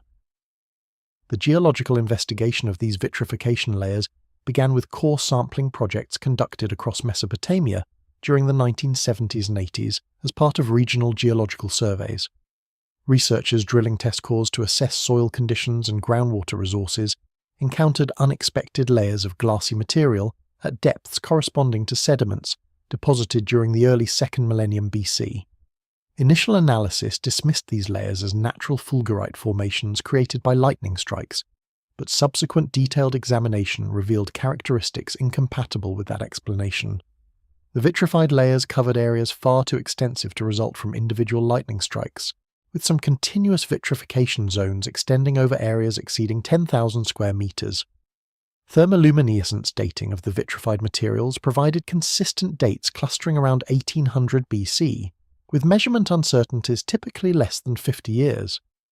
This dating technique, which measures accumulated radiation damage in crystal structures to determine time since last heating, demonstrated that the vitrification resulted from single intense heating events rather than gradual thermal exposure. The precision of these dates across multiple sites separated by hundreds of kilometers suggests the vitrification events occurred within a relatively narrow time window, possibly even simultaneously, rather than representing isolated incidents spread across centuries. The temperatures required to produce the observed vitrification exceeded anything achievable through known ancient technologies or natural processes. Petrographic analysis of vitrified samples revealed complete fusion of quartz grains, a transformation requiring temperatures above 1700 degrees Celsius. More significantly, spectroscopic examination detected the presence of shocked quartz, a mineral formation created only under conditions of extreme pressure and temperature, such as meteorite impacts or nuclear explosions. The shocked quartz showed planar deformation features characteristic of pressures exceeding 10 gigapascals, conditions impossible to achieve through conventional fires or even volcanic eruptions. Chemical analysis of the vitrified layers revealed unusual elemental compositions that provided additional evidence of extraordinary heating conditions. Samples contained elevated concentrations of rare earth elements, including yttrium, cerium, and neodymium, that had been redistributed through vaporization and subsequent condensation. The distribution patterns of these elements indicated they had been subjected to temperatures exceeding 2500 degrees Celsius, hot enough to vaporize most common rocks and metals. Most intriguingly, some samples showed traces of short-lived radioactive isotopes that would have decayed completely within months of formation, suggesting the vitrification events involved nuclear processes or exposure to intense radiation fields. The spatial distribution of vitrification zones demonstrated clear correlation with documented Anunnaki installation sites. Mapping of vitrified areas revealed that nearly every major Sumerian city that archaeological evidence associated with significant Anunnaki presence showed corresponding vitrification layers from the 1800 BC period. The vitrification patterns formed circular or elliptical zones centered on locations where cuneiform texts described major temples, astronomical observatories, or administrative complexes. The precision of this correlation argued strongly against random natural phenomena and suggested deliberate targeting of specific locations. The circular geometry of individual vitrification zones provided additional evidence of artificial origin. The zones typically showed highest vitrification intensity at central points, with gradual decrease in melting intensity toward perimeters that formed remarkably circular boundaries. This radial gradient pattern matched exactly what would be expected from energy release from a point source above the ground, with intensity decreasing according to inverse square law as distance from the source increased.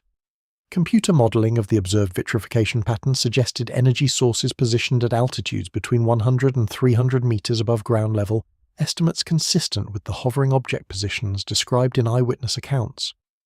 Mesopotamian literary texts from the post-departure period preserved vivid descriptions of the destruction events that created these vitrification layers. The era epic, traditionally interpreted as describing plague and warfare, contains passages describing destruction through celestial fire that melted city walls and turned soil to glass.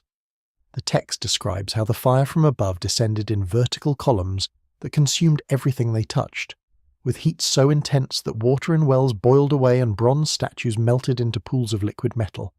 Survivors reported that the destruction came without warning, with ordinary days suddenly interrupted by the appearance of brilliant lights in the sky, followed immediately by the descent of consuming fire. The lamentation over the destruction of Sumer and Ur preserves additional details about the aftermath of these thermal events. The text describes how affected cities remained too hot to approach for days after the initial destruction, with stone walls continuing to glow red and emit waves of heat that could be felt at distances of hundreds of meters. Rescue parties attempting to search for survivors reported that the ground itself burned their feet through leather sandals, and that metal objects left in the destruction zones had fused together into unrecognizable masses. Most disturbingly, the text describes areas within the destroyed cities where matter had been reduced to fine ash that retained the shapes of buildings and people, identical to the dissolution effect described in earlier Anunnaki texts. The long-term environmental impacts of these thermal events appear in agricultural records from the recovery period. Texts from the 18th and 17th centuries BC describe widespread crop failures in regions surrounding the destroyed cities, with farmers reporting that seeds would not germinate in affected soil, and that plants growing near destruction zones showed strange deformities, including twisted stems and malformed leaves. These descriptions match symptoms of radiation exposure in plants, suggesting that whatever caused the vitrification also produced significant radioactive contamination. Gradual recovery of agricultural productivity over subsequent decades paralleled the decay curve expected for short-lived radioactive isotopes, providing additional evidence that nuclear processes were involved in the destruction events.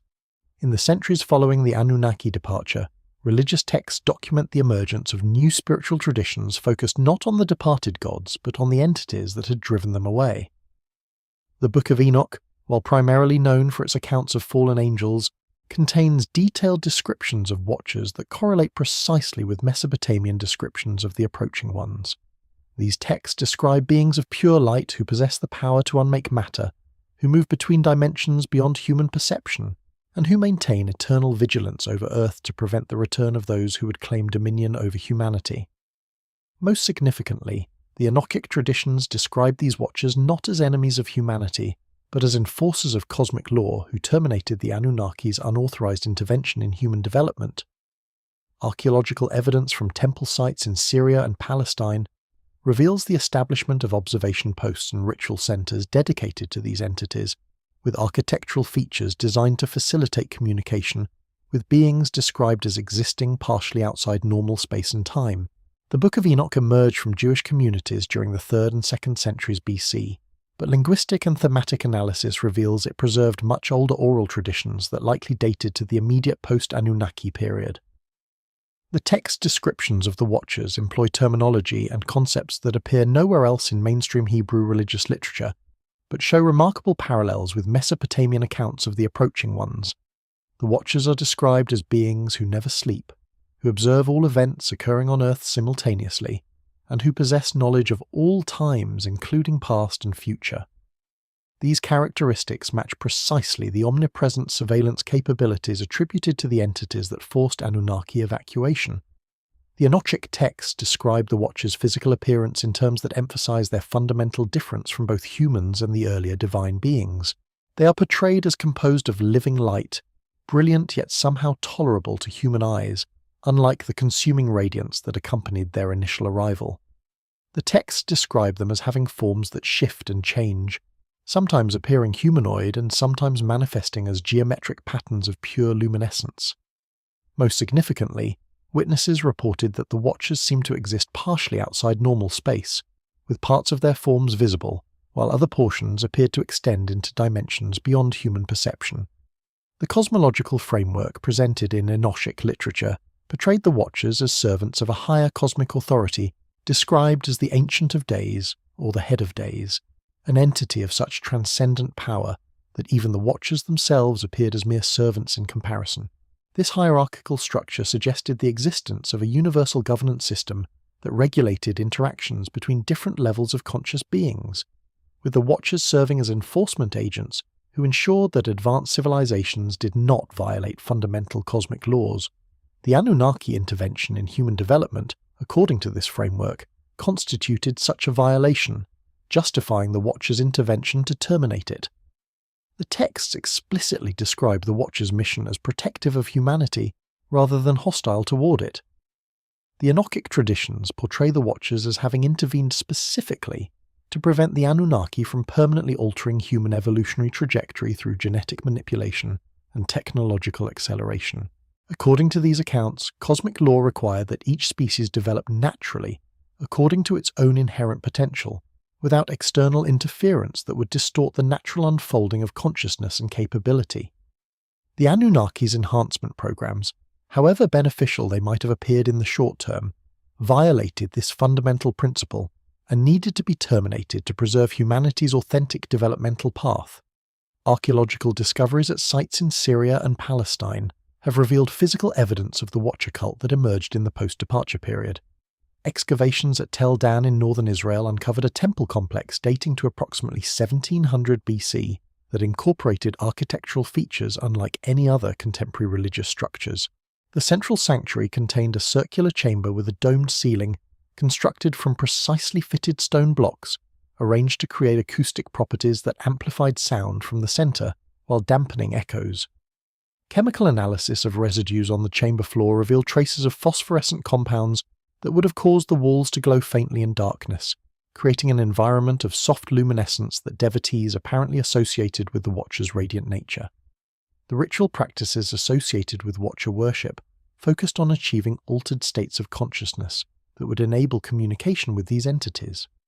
Texts describing the cult's ceremonies indicate that practitioners believed the Watchers existed at frequencies of consciousness higher than normal human awareness, requiring practitioners to elevate their own consciousness to establish contact. The rituals involved extended meditation, rhythmic chanting using specific sound frequencies, and consumption of psychoactive preparations that facilitated visionary experiences. Practitioners reported encounters with luminous beings who conveyed warnings about prohibited technologies and guidance about proper human development paths. Most significantly, the Watcher cult maintained observation protocols remarkably similar to the warning systems established during the Anunnaki departure. Temple complexes dedicated to the Watchers were positioned at elevated locations with clear views of the sky, equipped with chambers for conducting continuous observations. The cult's teachings emphasized the importance of remaining vigilant for signs of the Watcher's continued presence and for detecting any attempts by the former gods to return.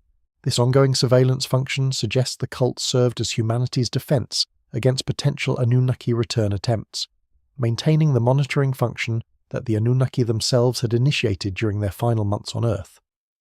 Flood narratives and catastrophe traditions from cultures worldwide show striking correlations with the timeline and characteristics of events described in Mesopotamian departure texts.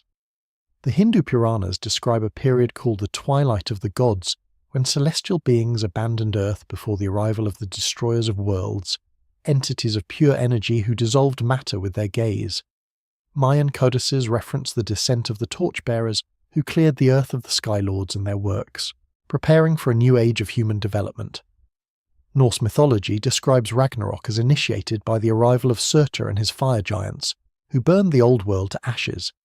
The consistency of these global traditions describing powerful entities arriving to destroy or drive away earlier divine rulers suggests that the events documented in Mesopotamian texts represented a worldwide phenomenon rather than a regional occurrence. The Hindu accounts preserved in texts including the Vishnu Purana and Bhagavata, Purana describe the twilight of the gods as occurring at the transition between cosmic ages, specifically marking the end of the Dvapara Yuga and beginning of the current Kali Yuga. Traditional Hindu chronology places this transition at approximately 3100 BC, remarkably close to the Mesopotamian dates for Anunnaki departure, when accounting for uncertainties in ancient calendar correlations. The Puranas describe how the Devas, celestial beings who had long interacted with humanity, withdrew from Earth as the destroyers of worlds arrived to purify the planet of their influence. The descriptions of the destroyers of worlds in Hindu texts match Mesopotamian accounts of the approaching ones with striking precision. The Puranas describe these entities as composed of pure energy, blazing with light that could dissolve matter through its intensity. They are portrayed as possessing weapons that could reduce entire cities to ash in moments, with heat so intense that lakes evaporated and mountains melted. Most significantly, the texts describe how the destroyers of worlds demonstrated the power to unmake matter itself, causing solid objects to lose cohesion and dissolve into their constituent elements, an exact parallel to the dissolution effect documented in Mesopotamian sources. Mayan traditions preserved in codices and oral histories describe a cosmic cleansing that occurred between world ages, when the torchbearers descended to prepare Earth for a new cycle of human development. The Popol Vuh and other Mayan sacred texts describe how these entities arrived in vehicles of fire that descended from the sky, bringing flames that purified the world of the previous age's corruptions.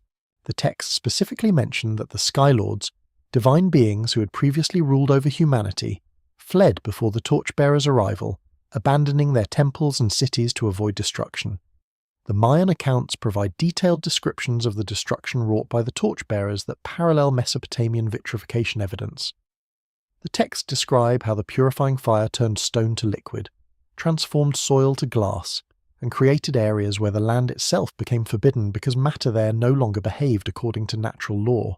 Survivors reported that affected regions radiated invisible death that caused sickness in anyone who entered them, descriptions consistent with radioactive contamination from nuclear processes. The Mayan calendar system marks this catastrophic transition with a reset date that, when correlated with astronomical data, suggests an occurrence around 1900 to 1800 BC. Norse mythology preserved in the poetic Edda and prose. Edda describes Ragnarok as the twilight of the gods, when the old divine order would be destroyed to make way for new creation. The arrival of Surtur and his fire giants from Muspelheim initiates this destruction, bringing flames that consume the world tree Yggdrasil and reduce the 9 worlds to ashes. The descriptions emphasize that this destruction was not random violence but rather purposeful cleansing, with Surtur's flames specifically targeting the works and domains of the Aesir gods who had ruled the cosmos. The Norse accounts include details about the gods' response to Surtur's approach that mirror Anunnaki evacuation behavior. The Edda describes how the Aesir gods gathered for final council as they detected Surtur's approach, debating whether to fight or flee. Ultimately, those gods who could escape chose to do so, abandoning Asgard rather than facing certain destruction. The texts describe Odin and other major deities departing to unknown destinations, leaving behind only those bound to Midgard by oath or duty. This selective evacuation matches the Anunnaki pattern of prioritizing survival of leadership and essential personnel while leaving others behind. The global distribution of these remarkably consistent traditions argues strongly against independent mythological invention. The specific details shared across cultures separated by vast distances and lacking historical contact, including the sequence of divine departure, followed by arrival of more powerful entities, the use of devastating fire and energy weapons, the dissolution of matter at the molecular level, and the description of the events as cosmic enforcement rather than random disaster, suggest these traditions preserve memories of actual historical events witnessed by human populations worldwide. Linguistic analysis provides additional evidence for common origins of these catastrophe traditions. Comparative mythology researchers have identified cognate terms across different language families that describe the entities responsible for the destruction. The Sanskrit term for the destroyers of worlds, the Mayan designation for torchbearers, and the Norse name for Surta all derive from roots meaning burning light or consuming radiance, suggesting these terms originated from a common source language and were adapted into different linguistic traditions as populations dispersed and languages evolved. This linguistic commonality reinforces the interpretation that these traditions describe the same events from different cultural perspectives, rather than representing independent mythological developments. Archaeological evidence suggests that some human populations, possibly with advance warning from sympathetic Anunnaki, established underground refugee communities designed to survive the post-departure surface events. Excavations in Cappadocia, Turkey, have revealed extensive underground cities capable of housing thousands of people, with sophisticated ventilation systems, food storage and water supplies designed for extended occupation. While conventionally dated to much later periods, careful stratigraphic analysis reveals construction phases extending back to at least 2000 BC.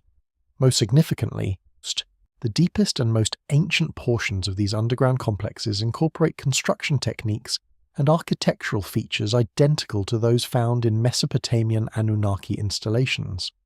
Chemical analysis of sealant compounds used in the oldest sections reveals compositions matching those described in texts detailing emergency shelter construction, including exotic materials designed to block radiation and electromagnetic effects. The underground cities of Cappadocia represent engineering achievements far exceeding the capabilities typically attributed to early Bronze Age populations. The largest of these complexes, Derinkuyu, extends to depths exceeding 85 meters below the surface and contains hundreds of chambers arranged across multiple levels, connected by tunnels and staircases carved through solid volcanic tuff. Conventional archaeology dates the cities to the Byzantine period, but this attribution rests primarily on the latest occupation layers rather than initial construction. Careful examination of the deepest levels reveals construction techniques and architectural planning that suggest much earlier origins. The ventilation systems incorporated into these underground cities demonstrate sophisticated engineering knowledge that enabled air circulation throughout the multi-level complexes without external pumps or fans. Vertical shafts extend from the deepest levels to the surface, positioned to create natural convection currents that drew fresh air down while expelling stale air. The shafts include carefully positioned bends and chambers that prevented direct pathways that could have allowed toxic gases or smoke to accumulate. Modern engineering analysis confirms these ventilation systems would have maintained breathable air quality for populations of thousands for extended periods, suggests a design feature unnecessary for defense against conventional siege, but essential for protection against atmospheric contamination or radiation. Stratigraphic analysis of the deepest construction phases reveals features that align them temporally with the Anunnaki departure period. Organic materials found in the lowest levels have yielded radiocarbon dates clustering around 2000 to 1900 BC, significantly earlier than the conventional Byzantine attribution. The construction techniques used in these earliest phases differ markedly from later work, employing harder tools that left characteristic marks on the carved rock surfaces. Metallurgical analysis of tool marks suggests the use of bronze or even harder materials that could cut volcanic tuff with precision, impossible for copper tools that were standard in that period. Most significantly, the architectural features of the deepest levels match design elements found in Mesopotamian Anunnaki installations. Chamber proportions follow identical geometric ratios, tunnel layouts replicate the circuitous defensive patterns documented in Mesopotamian underground complexes, and wall treatments include applications of sealant compounds that chemical analysis reveals contain the same exotic ingredients described in Anunnaki construction texts. The sealant compounds include bitumen mixed with crushed crystals, rare earth elements, and metallic particles that create electromagnetic shielding properties, identical to materials found at confirmed Anunnaki sites in Mesopotamia. The presence of these specialized sealants in the Cappadocian underground cities provides compelling evidence that either Anunnaki personnel directly supervised construction or that human builders received detailed technical instructions from Anunnaki sources. The compounds required knowledge of chemistry and materials, science far exceeding documented Bronze Age capabilities, including understanding of how different materials interact with electromagnetic radiation and the ability to create precise mixtures with specific shielding properties. The fact that identical formulations appear in both Mesopotamian Anunnaki sites and Anunnaki period levels of Cappadocian underground cities argues strongly for common technical origins. Water supply systems in the underground cities demonstrate additional evidence of advanced engineering. Deep wells extend to aquifers far below the inhabited levels, with sophisticated hydraulic systems that distributed water throughout the complexes without requiring manual hauling. The systems include settling chambers for removing sediment, storage cisterns positioned at multiple levels to maintain pressure for distribution, and drainage networks that prevented water accumulation in living areas. The engineering calculations required for designing these systems, including assessment of aquifer depths, water flow rates, and pressure requirements, indicate access to technical knowledge beyond conventional Bronze Age capabilities. Storage facilities within the complexes were designed to preserve food supplies for extended periods, with chambers positioned at depths and locations that maintained stable cool temperatures ideal for preservation. The storage areas include amphora storage systems that could hold thousands of vessels containing grain, oil, and wine, with inventory management systems using marked pottery that enabled tracking of supplies across extended occupation periods. The scale of these storage facilities suggests preparation for housing populations of thousands for months or even years, continued with explicit warnings about certain technologies that must never be reconstructed because they would attract the attention of the watchers who remain. The earliest recovery period texts describe a landscape of devastation that extended far beyond the immediate vitrification zones around former Anunnaki installations. Administrative records from Babylon dating to approximately 1750 BC describe systematic surveys conducted to assess which regions remained habitable and which had become too dangerous for settlement. The texts record that survey teams equipped with what they called testing stones, apparently radiation detection devices left behind by the Anunnaki or described in preserved technical manuals, travelled throughout Mesopotamia evaluating environmental conditions. The surveys revealed that approximately 30% of previously inhabited land had become unsuitable for settlement due to the lingering poison, a condition that caused sickness and death in people who spent extended time in affected areas. The symptoms described in medical texts from this period include nausea, hair loss, skin lesions, and internal bleeding, a constellation that medical historians recognize as consistent with radiation sickness. The texts note that symptoms typically appeared several days after entering contaminated zones and worsened progressively until victims either died or were removed from exposure. Most disturbingly, the documents record that contamination levels remained dangerous for generations, with affected areas only slowly becoming safe for settlement as the lingering poison gradually dissipated. The places where matter refuses to hold form represented an even more disturbing category of environmental damage. These zones, typically located at the centers of former Anunnaki installations where the most intense destruction had occurred, displayed bizarre properties that the texts describe in terms suggesting fundamental breakdown of physical laws. Objects placed in these zones would spontaneously disintegrate over periods of days or weeks, turning to dust without apparent cause. Water poured onto soil in these areas would disappear without soaking in or evaporating, as if matter itself had lost the capacity to maintain stable configurations. The texts record that these anomalous zones persisted for centuries, with some areas remaining unstable even at the time the documents were written. The recovery period witnessed organized efforts to salvage knowledge from sealed Anunnaki archives that had survived the surface destruction. The texts describe how priestly scholars conducted systematic searches for hidden repositories, using information preserved in oral traditions and cryptic references in surviving documents to locate buried chambers containing preserved materials.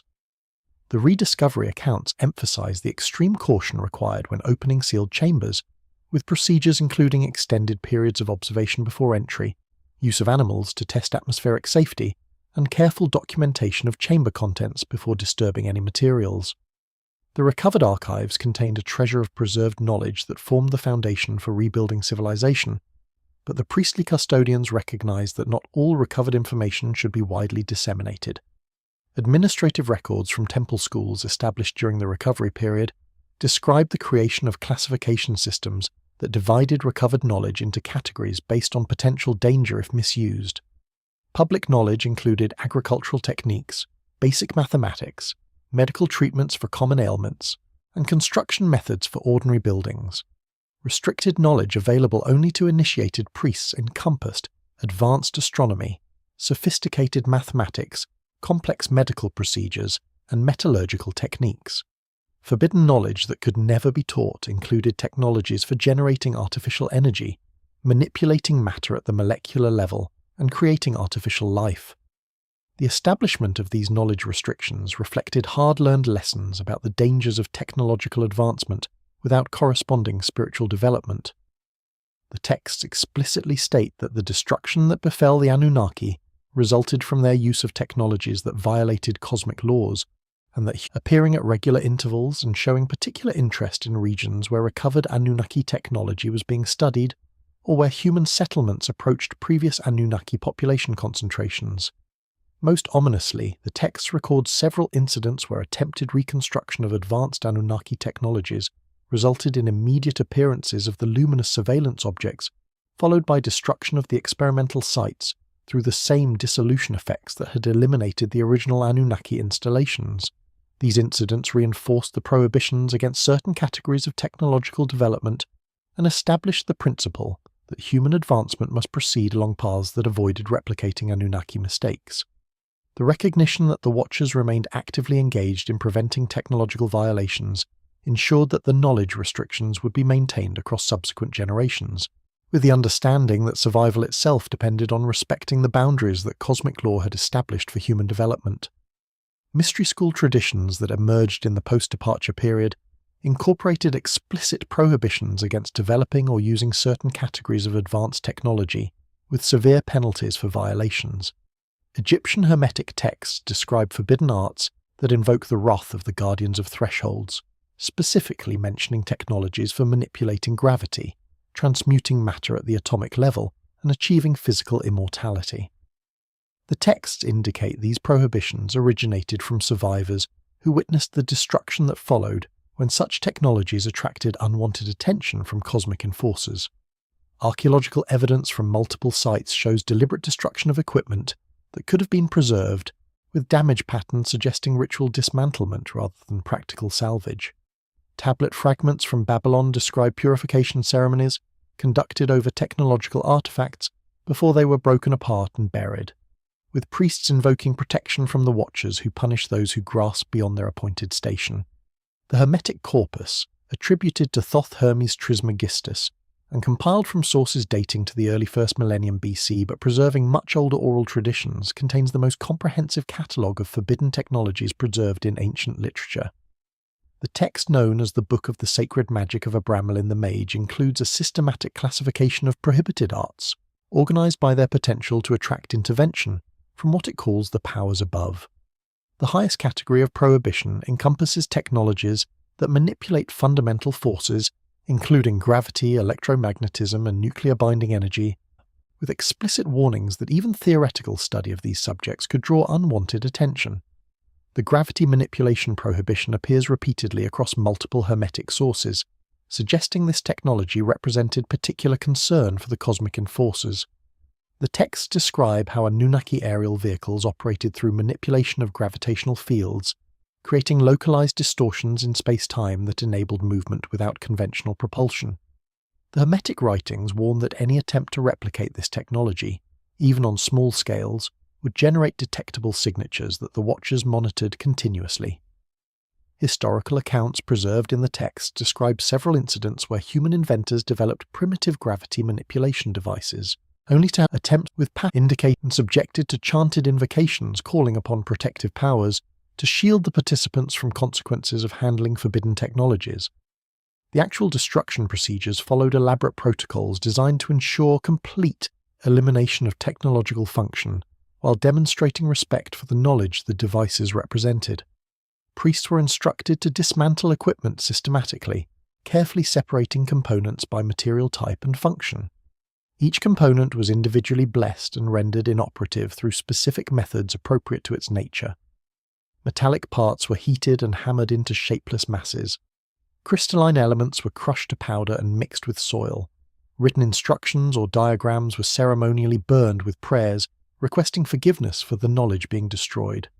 The burial of destroyed artifacts occurred at locations selected through divination procedures intended to identify sites where the remains would be isolated from human contact, yet remain accessible to the watchers should they wish to verify complete destruction.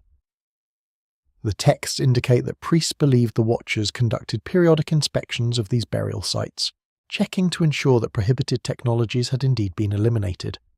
This belief led to the practice of marking burial locations with surface indicators that would guide the watchers to the sites, while warning humans away through symbols indicating cursed or haunted ground. The penalties for violating technology prohibitions range from expulsion from mystery schools for minor infractions to death sentences for serious violations that risked attracting watcher intervention. The Hermetic texts describe a graduated system of sanctions designed to discourage prohibited research while acknowledging that intellectual curiosity might lead students to approach forbidden boundaries. Students caught reading prohibited texts without authorization faced mandatory purification rituals and restrictions on future advancement. Those who attempted theoretical calculations related to forbidden technologies were expelled from their schools and exiled from temple communities, individuals who actually destroying the equipment and everyone present through the dissolution effect. Similar disasters befell later attempts by Egyptian priests during the reign of Akhenaten and Greek scholars in Alexandria, creating a tradition that certain knowledge must remain sealed and certain technologies must never be rebuilt. These cautionary traditions significantly influenced the development of esoteric schools, which emphasized that preserved ancient knowledge should be studied for wisdom but never applied practically. The attempt by Tukulti-Ninurta I to contact the departed Anunnaki represents one of the best documented incidents of catastrophic technological violation. Royal annals from his reign, preserved on clay prisms discovered at Assur, describe how the king became obsessed with recovering lost divine knowledge after military victories had secured his position and provided resources for ambitious projects. The texts indicate he commissioned scholars to search temple archives throughout Assyria for any surviving Anunnaki technical manuals, offering substantial rewards for useful discoveries. The search efforts proved successful when priests excavating beneath an ancient temple at Nineveh discovered a sealed chamber containing intact cuneiform tablets describing the construction and operation of what the texts called sky-speaking devices.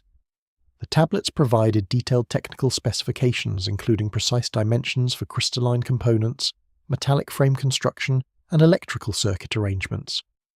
Most significantly, the documents included operational procedures describing how to generate and modulate electromagnetic signals for transmission into space, with specific frequencies and modulation patterns that the texts indicated would be recognized by Anunnaki receivers. Tukulti-Ninurta ordered immediate construction of the devices according to the recovered specifications, dedicating substantial state resources to the project. Craftsmen worked for 18 months fabricating components to the exacting tolerances specified in the ancient texts. The project required mining rare minerals from distant locations, growing crystals using slow processes described in the manuals, and developing new metalworking techniques to achieve the precision required for certain components. The king's determination overcame all obstacles, and eventually 3 complete communication devices were assembled on the roof of the royal palace in Assur. The transmission ceremonies began during the spring equinox of what modern chronology calculates as approximately 1197 BC. Contemporary accounts describe how priests and court officials fled in terror as the objects positioned themselves above the communication equipment. What followed matched precisely the dissolution effects described in texts from the Anunnaki departure period. Witnesses who observed from safe distances reported that the communication devices began glowing with silvery luminescence, followed rapidly by the dissolution of the equipment into fine ash. The effect spread to encompass the entire palace roof, transforming stone parapets, wooden structures, and everyone present into ash formations that briefly retained their original shapes before collapsing. The king, his technical advisors, the operating priests, and approximately 200 courtiers and guards perished in the incident, their bodies reduced to ash that wind scattered before survivors could attempt recovery. He commissioned priests to develop rituals and technologies for establishing direct communication with these entities, believing that alliance with them would provide divine sanction for his religious reforms. The priests constructed devices based on Hermetic texts describing technologies for consciousness, amplification, and dimensional bridging. equipment designed to enable human consciousness to perceive and interact with entities existing at higher frequency levels. The devices incorporated large crystals suspended in electromagnetic fields generated by complex arrangements of copper coils. Operators would enter trance states induced by psychoactive compounds while positioned within the device's field, attempting to project their consciousness across dimensional boundaries. The experiments conducted at Akhenaten's new capital, initially appeared successful, with participants reporting encounters with beings of light who communicated through visions and symbolic imagery. However, these contacts quickly turned destructive when the beings apparently determined that the technology enabling the contact itself constituted a violation. Contemporary accounts describe how during one ceremony, the beings manifested physically within the experimental chamber, their appearance triggering the dissolution effect that killed all participants and destroyed the facility. Akhenaten ordered immediate cessation of the program and destruction of all related equipment, though this incident likely contributed to the religious backlash that followed his death. The Alexandrian incident occurred much later, during the 3rd century BC, when Greek scholars gained access to Egyptian and Mesopotamian archives following Alexander's conquests. Scholars at the Library of Alexandria became fascinated with ancient technical texts describing communication devices and began reconstructing equipment based on the preserved specifications. The project proceeded in secret within a restricted section of the library, with only senior scholars aware of the research. The experiment ended catastrophically when the reconstructed devices were activated during what historical sources describe as a test transmission. Brilliant lights appeared above the library, and a section of the building containing the experimental equipment and approximately 30 scholars simply vanished, leaving behind a circular zone of vitrified stone where matter had been dissolved. The incident led to strict prohibitions against experimental reconstruction of ancient technologies and established precedents for separating theoretical study from practical application that influenced scholarly traditions for centuries. Evidence suggests that the entities which forced Anunnaki evacuation did not simply depart after completing their intervention, but established ongoing monitoring of Earth to prevent recurrence of unauthorized divine rulership. Medieval texts from multiple traditions describe encounters with beings of light who appeared to individuals attempting to access certain forbidden knowledge, delivering warnings or, in some cases, inflicting the dissolution effect on those who persisted. The Hermetic text known as the Emerald Tablet contains cryptic references to the guardians above who maintain eternal vigilance, ensuring that the lower realms develop according to cosmic law without interference from those who would play at creation. Archaeological evidence from locations associated with advanced ancient technology consistently shows signs of periodic visitation by unknown entities, including reports from modern excavations of unusual energy phenomena, equipment malfunctions, and in several cases mysterious disappearances of researchers who showed excessive interest in reconstructing ancient devices. Medieval grimoires and magical texts from European, Islamic, and Asian traditions contain numerous accounts of encounters with luminous beings who appeared to magicians and scholars attempting to access prohibited knowledge domains. The Key of Solomon, dating to the 14th or 15th century but claiming much older origins, includes detailed descriptions of protective procedures required when summoning what it calls the Watchers of the Threshold, entities described as enforcers who prevent humans from accessing knowledge beyond their appointed development level. The text describes these beings as appearing as pillars of living light that shift between different colours, primarily blues and whites, but occasionally manifesting reds and golds. They are described as communicating through direct mental transmission rather than speech, conveying complex concepts and emotional content simultaneously in ways that often overwhelmed human recipients. The encounters typically occurred when practitioners attempted specific operations involving manipulation of fundamental forces, consciousness transfer, or temporal distortion, categories that match the prohibited technologies described in ancient Hermetic texts. The grimoire accounts include multiple warnings about the consequences of persisting in forbidden research despite Watcher intervention. Initial encounters typically involved warnings delivered through visions or dreams, with the beings explaining which boundaries had been approached and what consequences would follow from crossing them. Practitioners who heeded these warnings and ceased their prohibited research experienced no further intervention. However, those who ignored the warnings and continued their experiments faced progressively more direct interventions, culminating in physical manifestations that could prove fatal. One particularly detailed account describes the experience of a 13th century alchemist who attempted to develop a process for atomic transmutation using techniques described in recovered ancient texts. The practitioner reported initial success in generating unusual effects, including spontaneous light emission from treated materials and measurable changes in material properties. However, as the experiments progressed, he began experiencing vivid dreams of luminous beings warning him to cease his work. When he persisted, the beings began appearing during his waking hours, first as peripheral visions and then as full manifestations within his laboratory. The final encounter occurred when the alchemist attempted a critical experiment designed to demonstrate complete elemental transmutation.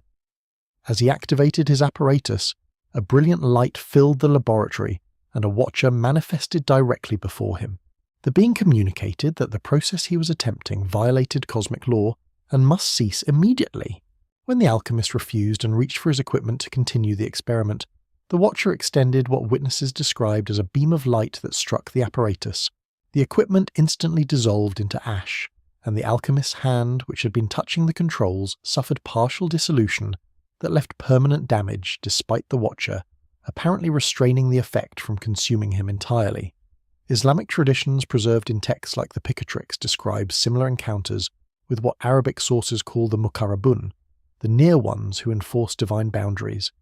These accounts emphasize that the entities serve as instruments of cosmic justice rather than arbitrary enforcers, intervening only when specific thresholds are crossed that threaten to disrupt the natural development of human consciousness. The Islamic texts provide theological frameworks interpreting the watchers as angelic beings, operating under divine mandate to ensure that creation unfolds according to predetermined patterns. Archaeological evidence from sites associated with ancient technology reveals patterns suggesting ongoing monitoring by unknown entities. Excavation teams working at former Anunnaki installation sites have consistently reported unusual phenomena, including electromagnetic disturbances that cause equipment malfunctions, unexplained light phenomena captured on cameras, and sudden equipment failures concentrated around attempts to examine specific artifacts. Modern archaeological reports from sites including Babylon, Nippur, and Eridu document these anomalies with scientific rigor. The conventional explanations attribute them to natural causes or equipment defects. More disturbing are documented cases of researchers who vanished while investigating ancient technologies. A German archaeological team working at Babylon in 1913 included a specialist in ancient metallurgy who became obsessed with reconstructing Anunnaki alloy formulas based on residue analysis from excavated artifacts. Colleagues reported that he successfully replicated several exotic alloys and was attempting to determine their original applications when he disappeared from the excavation camp. A search found his tent and equipment intact, but no trace of the researcher himself. The metallic samples he had been working with were found reduced to fine powder despite being stored in sealed containers. Similar incidents occurred at excavations in Egypt during the 1920s and at sites in Iraq during the 1930s. In each case, researchers investigating advanced ancient technologies vanished without explanation, typically after achieving breakthroughs in understanding or replicating ancient processes. The consistency of these disappearances and their correlation with research into prohibited technology domains led some archaeological institutions to implement policies restricting certain types of research at ancient sites, though publicly the restrictions were justified through conventional safety and preservation concerns. The rapid advancement of modern technology, particularly in areas like nuclear energy, genetic engineering, and artificial intelligence, raises concerning questions about whether contemporary civilization is approaching the same thresholds that triggered intervention against the Anunnaki. Classified government documents from multiple nations reference unusual aerial phenomena that appear in proximity to advanced research facilities, particularly those working on exotic propulsion systems, directed energy weapons, and consciousness modification technologies.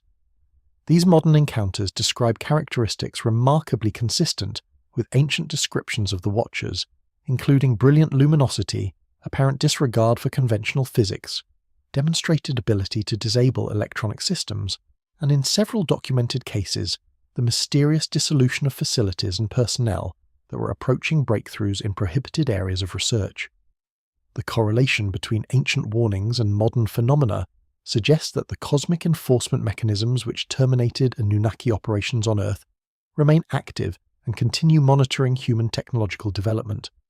Declassified government documents from the United States, Soviet Union, and other nations reveal extensive official interest in unusual aerial phenomena appearing near sensitive research installations during the 20th and 21st centuries. Project Blue Book files, partially declassified in the 1970s, contain numerous reports of luminous objects appearing above nuclear facilities, weapons research centers, and advanced physics laboratories.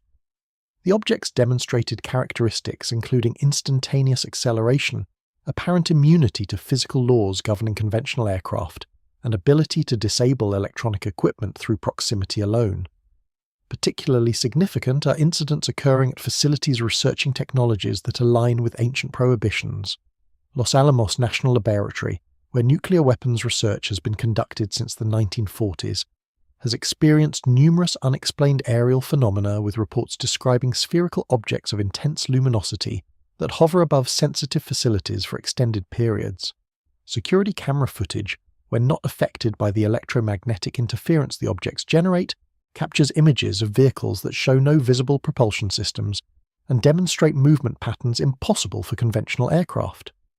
Similar phenomena appear with remarkable frequency at facilities researching exotic propulsion systems, attempting to manipulate gravity or achieve reactionless thrust.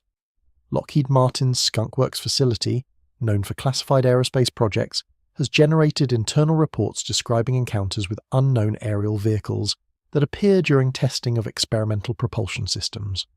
Personnel describe objects that seem to observe tests before departing, at velocities that would require acceleration rates fatal to any biological occupants, suggesting either unmanned reconnaissance or entities capable of withstanding enormous forces. The pattern extends to genetic engineering facilities, where research approaches capabilities for significant human enhancement. Multiple biotech research centers have reported unusual electromagnetic disturbances and equipment failures, coinciding with critical experiments in genetic modification, particularly projects aiming to extend human lifespan, enhance cognitive function, or transfer consciousness between biological substrates. While publicly these incidents are attributed to equipment defects or electrical anomalies, the correlation between specific research milestones and interference patterns suggests more purposeful intervention. Most disturbing are classified incidents where facilities and personnel simply vanished during research into prohibited domains. Soviet archives declassified after the collapse of the USSR reference an incident in 1968 at a classified research installation in Kazakhstan, working on what documents describe as vacuum energy extraction and matter manipulation. The facility was conducting experiments designed to extract energy from quantum vacuum fluctuations when communications ceased abruptly. Investigation teams found the facility site marked by a circular zone of vitrified ground approximately 200 meters in diameter. No trace remained of the buildings, equipment, or over 300 personnel who had staffed the installation. A similar incident allegedly occurred at a United States Air Force facility in Nevada during 1989, though details remain heavily classified. Leaked documents suggest the facility was researching directed energy weapons, based on principles described in recovered ancient texts, when it experienced a catastrophic event that left a circular exclusion zone where matter showed signs of molecular-level disintegration. Official explanations attributed the incident to an accidental explosion, but the damage characteristics matched dissolution effects described in ancient accounts, rather than conventional explosive damage. The correlation between ancient warnings about technological prohibitions and modern intervention incidents suggests the Watchers remain actively engaged in monitoring human development. The specific technologies that attract intervention, nuclear manipulation, genetic enhancement, exotic propulsion, and consciousness transfer, match precisely the categories identified in ancient Hermetic texts as prohibited domains. This consistency across millennia argues that the enforcement mechanisms described in ancient sources continue operating according to the same principles, suggesting humanity faces the same cosmic boundaries that the Anunnaki encountered. The implications extend beyond historical curiosity to immediate practical concerns about the trajectory of contemporary technological development. Multiple independent research programs worldwide are actively pursuing capabilities in all the prohibited domains, often without awareness of the historical patterns suggesting such research attracts intervention.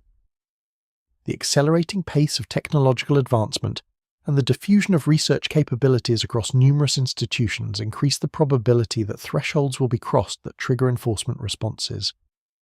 The most profound question raised by the Anunnaki departure narrative concerns the ultimate purpose behind the intervention that drove them away. Were the Watchers protecting humanity from exploitation by technologically superior beings, or preventing the Anunnaki from violating cosmic laws that restrict interference with developing civilizations? Hermetic and Gnostic texts suggest a more complex answer, describing a universal architecture of consciousness evolution that requires each species to develop naturally without external acceleration or contamination. According to these traditions, the Anunnaki's genetic modifications and technological interventions, however well-intentioned, violated fundamental principles governing the unfoldment of consciousness through experience and struggle. The Watchers, in this interpretation, serve as enforcers of these cosmic laws, ensuring that evolutionary processes occur according to universal design, rather than the preferences of any individual species or civilization, no matter how advanced. The Hermetic texts, particularly the Corpus Hermeticum and associated writings, present a cosmological framework describing consciousness evolution as the fundamental purpose of material existence. According to these teachings, the physical universe exists as a training ground, where consciousness develops through experiencing limitations, making choices under uncertainty, and growing through the consequences of those choices. The material realm provides conditions that force consciousness to develop capabilities, including reasoning, creativity, empathy, and wisdom, that cannot emerge in purely spiritual states where limitations and consequences are absent.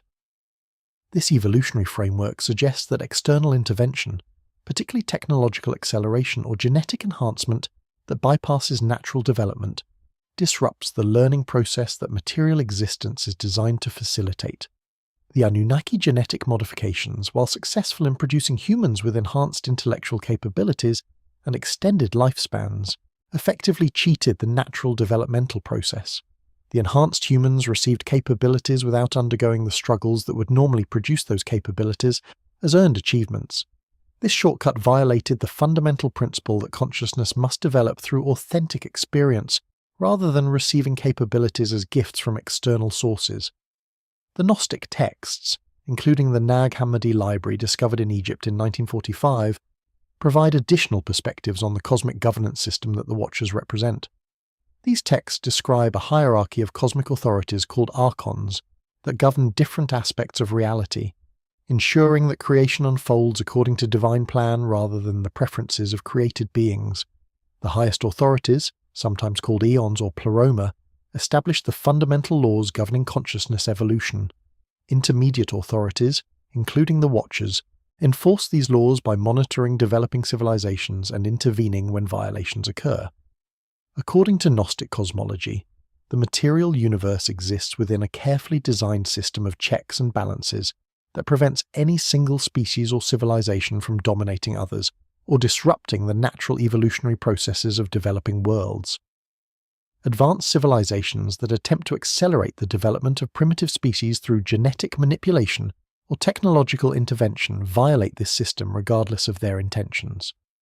The Watchers serve as enforcement agents who terminate such interventions, not from malice toward the intervening civilization, but from necessity to preserve the integrity of the overall evolutionary system. This interpretation suggests that the Anunnaki departure resulted not from the Watchers viewing them as enemies, but from the Watchers performing their assigned function of maintaining cosmic order. The Anunnaki genetic enhancement programs, their technological gifts to humanity, and their establishment of ruling dynasties that position themselves as gods, all constituted violations of non-interference principles. The Watchers intervened not to punish the Anunnaki, but to restore proper conditions for human development, according to natural law. The Hermetic texts emphasize that these cosmic laws apply universally, affecting all species and civilizations regardless of their technological advancement or good intentions. The Watchers themselves operate under these same laws, constrained by protocols that define when intervention is required, and what forms that intervention may take.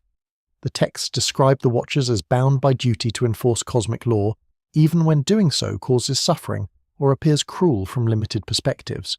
Their role is described as tragic in the sense that they must sometimes destroy civilizations or terminate beneficial relationships to maintain the larger evolutionary system. This framework provides context for understanding why the Watchers responded to Anunnaki intervention with such overwhelming force. The genetic modifications and cultural interventions the Anunnaki had implemented represented fundamental violations that could not be corrected through minor adjustments. Humanity had been permanently altered from its natural developmental trajectory, given capabilities and knowledge that it had not earned through its own struggles. The Watchers could not simply request that the Anunnaki cease their interventions while leaving the modifications in place. Complete removal of Anunnaki presence and influence was necessary to allow humanity to develop according to its authentic potential, rather than as a hybrid creation reflecting Anunnaki preferences. The Hermetic teaching suggests that the Watchers' intervention actually served humanity's long-term interests despite the catastrophic destruction it caused in the short term. By terminating Anunnaki rulership and removing their technological infrastructure, the Watchers restored conditions where humans would need to develop their own capabilities through natural processes. The struggle to survive without Anunnaki support, to rebuild civilization from preserved knowledge rather than relying on divine provision, and to advance through human innovation rather than copying Anunnaki technology, would force humanity to develop authentic capabilities that could not be achieved under conditions of dependent relationship with superior beings. This perspective transforms the narrative from simple divine abandonment to cosmic intervention, designed to protect humanity's evolutionary potential. The Anunnaki, despite their benevolent intentions toward their human creations, were inadvertently preventing humanity from achieving its full potential by providing external support that eliminated the necessity for independent development. The Watchers recognized this situation and intervened to remove the Anunnaki presence, accepting the cost in terms of immediate human suffering to preserve the possibility of authentic, long-term human development according to cosmic law. The ultimate question remains whether humanity has learned the lessons implicit in this ancient intervention.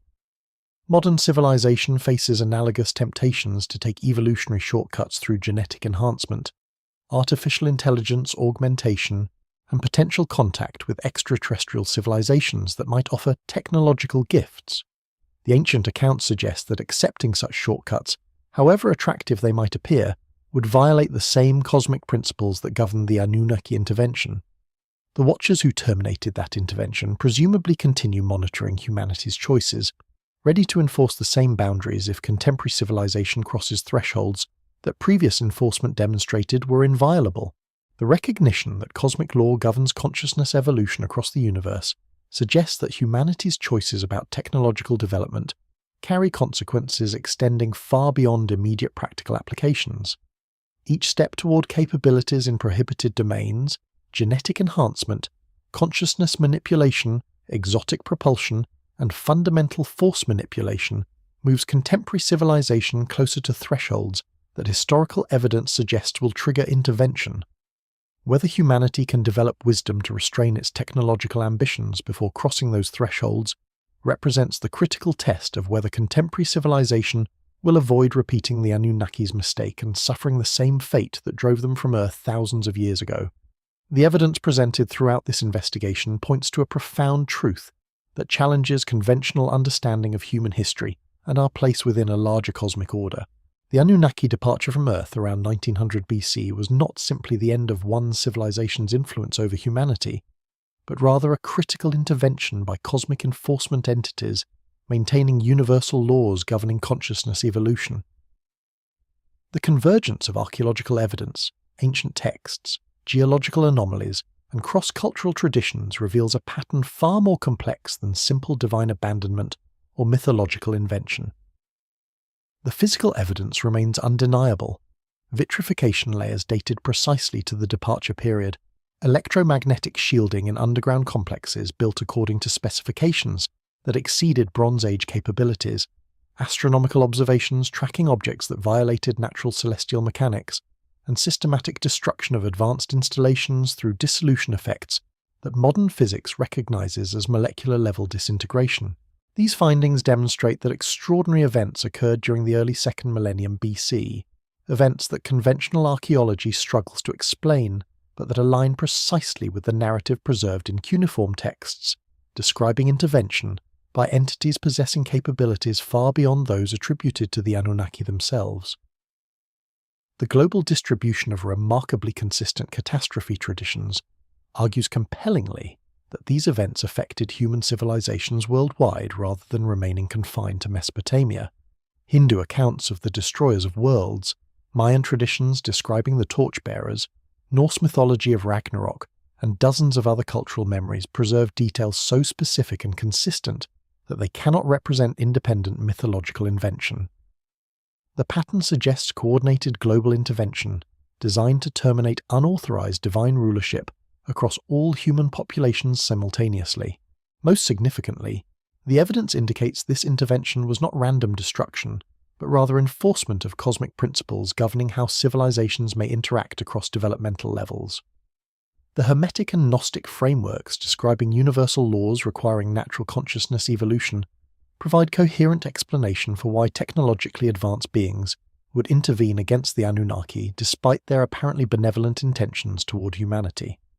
The genetic enhancements, technological gifts, and cultural interventions the Anunnaki provided, however beneficial in immediate terms, violated fundamental principles requiring that species develop authentic capabilities through natural struggle rather than receiving them as external gifts. The implications extend directly into contemporary circumstances, as modern civilization approaches technological capabilities in the same prohibited domains that attracted intervention against the Anunnaki.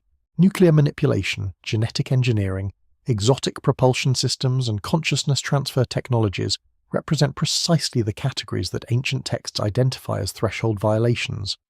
The documented correlation between modern research in these areas and unexplained aerial phenomena displaying characteristics identical to ancient watcher descriptions suggests the cosmic enforcement mechanisms remain active and continue monitoring human technological development. As we stand at this critical juncture, the lessons preserved through millennia of mystery school traditions take on immediate practical significance, the ancient wisdom emphasizing that certain knowledge should be studied for understanding but never applied practically. The technological capability must be balanced with spiritual development, and that violating cosmic boundaries attracts consequences beyond human capacity to resist. These teachings represent not primitive superstition, but hard-won understanding of universal principles governing conscious existence. Whether contemporary humanity possesses sufficient wisdom to restrain its technological ambitions before crossing thresholds that will trigger intervention, comparable to what drove the Anunnaki from Earth, represents perhaps the most critical question facing our species. The Watchers who maintain eternal vigilance over Earth presumably await our answer, prepared to enforce the same cosmic laws they demonstrated, apply equally to all civilizations regardless of advancement or intention.